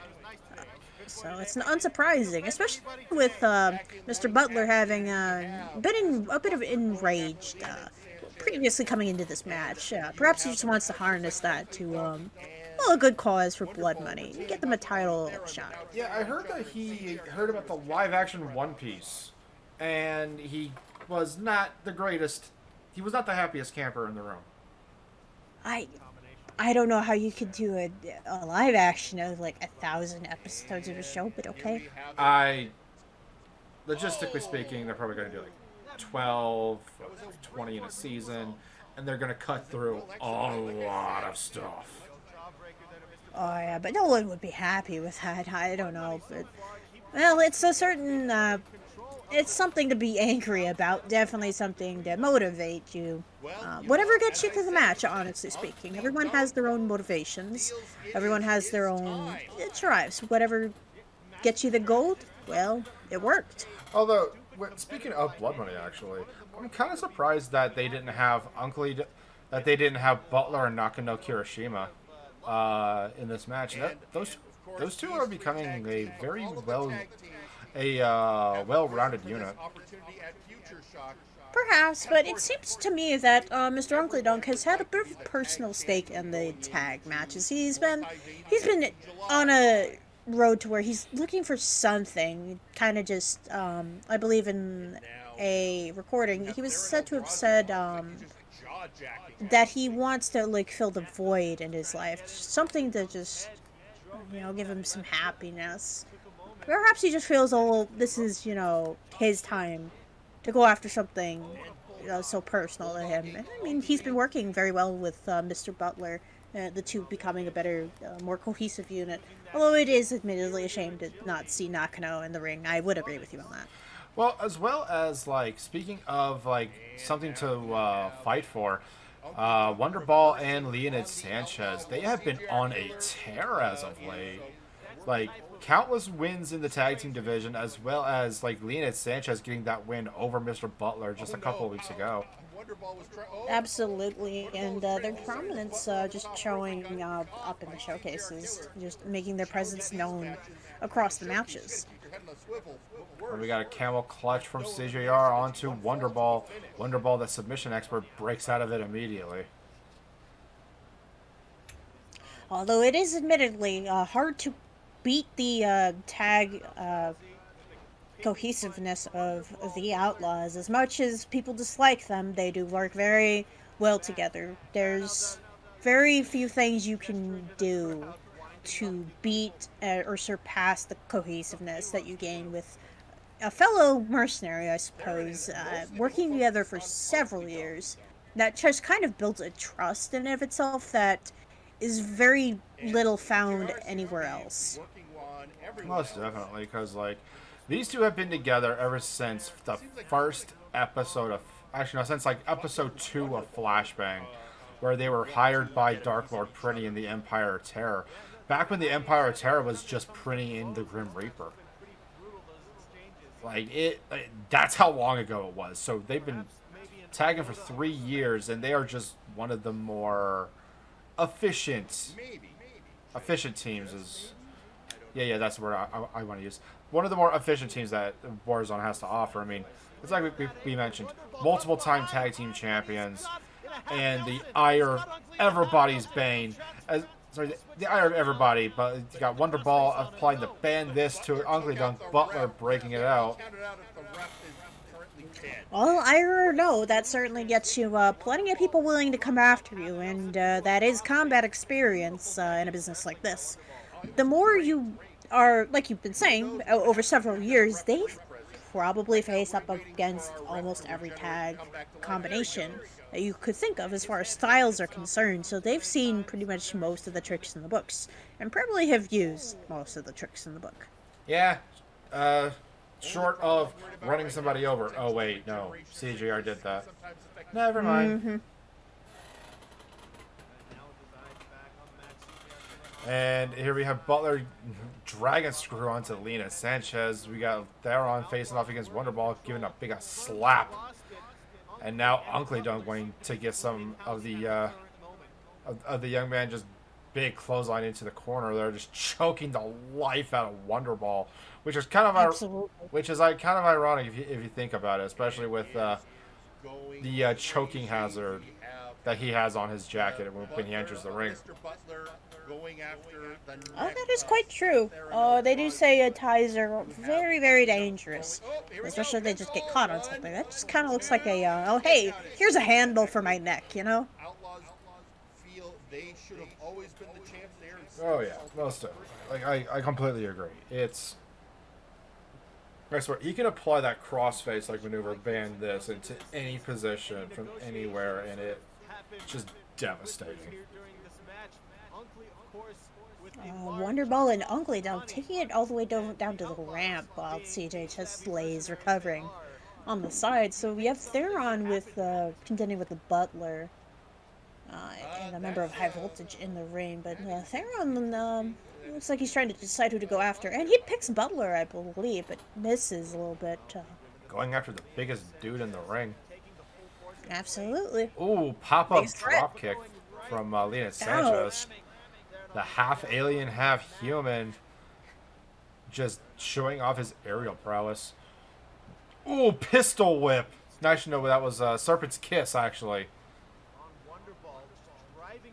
Ooh.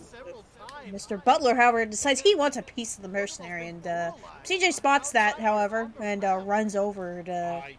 But it looks like Theron breaks out on his own. But he's ready right there, and he's working it over on Mr. Butler. That's the steel base plate of the ramp.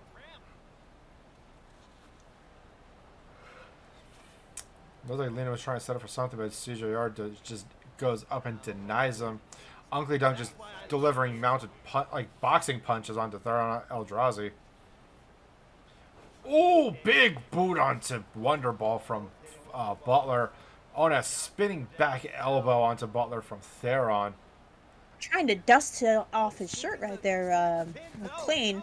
But Theron takes advantage and just shoots him into the corner and out of the ring. With getting back into the action, of course. But it's just Theron versus the other members of the other tag teams, while CJR recovers. I thought we were going to get a ban this, but no, Wonderball is choking Uncle Dunk into that neck breaker. Ooh, just putting the boots to the face of Butler.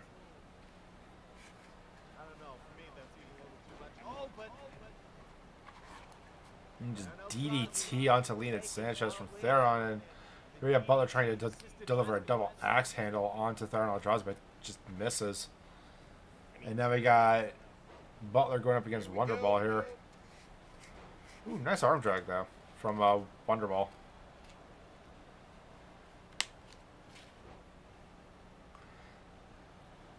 And just dropping the leg. Dropping his crotch on the ropes. That's going to leave a mark. That's going to leave a mark, and you might want to go to a fertility specialist after a hit like that. It looks like they're trying to... Theron's trying to isolate Wonderball, but Wonderball's fighting back pretty hard. And Mr. Butler takes it on to CJR Killer. Uncle is taking a second to just get his bearings. I know this is pretty late in the match, but who'd you have winning this? Because I'm not gonna lie, my money was on High Voltage. I felt like because of their momentum and how much of a win streak that they had, that they would have had. Well, I should have asked that question earlier. Yeah, absolutely. As much as we would have wanted for High Voltage, or even Blood Mini, the Outlaws, the underhanded, sly dog mercenaries that they are, they take the match, they take the contention spot, so they will be getting their shot at the tag titles. They get their shot at Future Shock. And, hang on. I see. Okay, just go ahead. Ladies and gentlemen, Mr. Butler. Hey, Mr. Butler, can you hear us? Of course I can hear you. All right, so hi, thank you for calling in. Yeah. After that performance, I wasn't exactly in the best state of mind last week. Unfortunately, yeah, it appears as though you guys, I mean, you and Uncle Dunk had an opportunity to go into Future Shock to challenge for the tag team titles, but unfortunately, the Outlaws prevailed. Yeah, no thanks to HR. How is the brass even okay with this? You sign a contract that's irrelevant to MNW and somehow that gives you carte blanche to do whatever you want? Oh, absolutely. We've been criticizing that earlier in the show today. That leaves a very open end on that book, which doesn't seem like a very wise idea because anyone could theoretically sign themselves onto a proper mercenary contract and thereafter just, oh, hey, I have carte blanche. I'm going to interfere in all these matches. I think HR has an agenda here. I don't feel particularly safe. I don't know. What are your gentlemen's thoughts on that? Well, personally, I work for a self-described evil millionaire, and even I find that underhanded. I will have no comments because my comments were known earlier on in the night. Absolutely. I'm not sure what HR's play is here, especially for their actions earlier into the triple tag match between the Three Kings and Meme. I mean, interfering in a match like that. Anon earlier had been reported saying to Jerry, the general manager of the show, that the wrestlers they should be able to perform. It's not fair to deny them a match, and then he does that. So I'm not sure what the game plan is here, but it's just going to anger a lot of people, frankly speaking. I would have certainly angered us. Apologies, go Absolutely. ahead. How is Mr. Uncle Dunk doing after that? He's coping, especially after what McCheese said last week. Well, I mean, at the very least on social media, he looked like he showed some form of support for McCheese. I mean, especially with his willingness to go after the storyteller to take on the Big Goof champion for the Big Goof championship. Yeah. So, we are almost out of time here, Mr. Butler. Is there anything that you would like to tell the Firing Line audience? Just this. This isn't the end for Blood Money.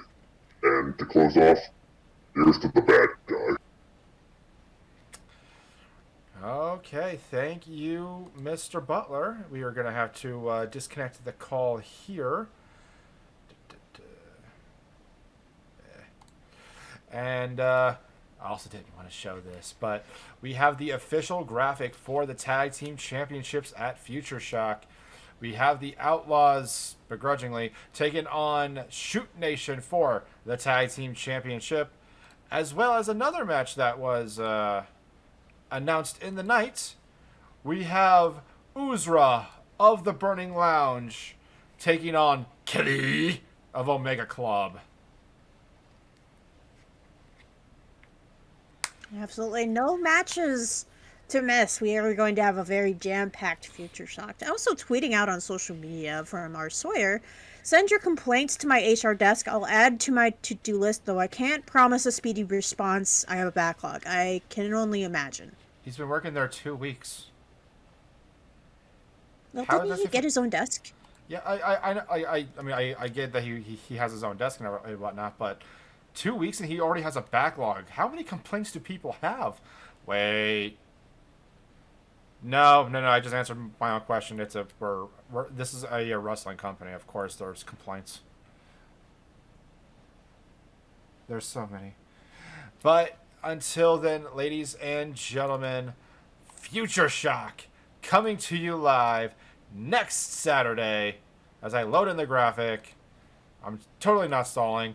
Future Shock coming in next Saturday at twitch.tv/Dr_Caliban.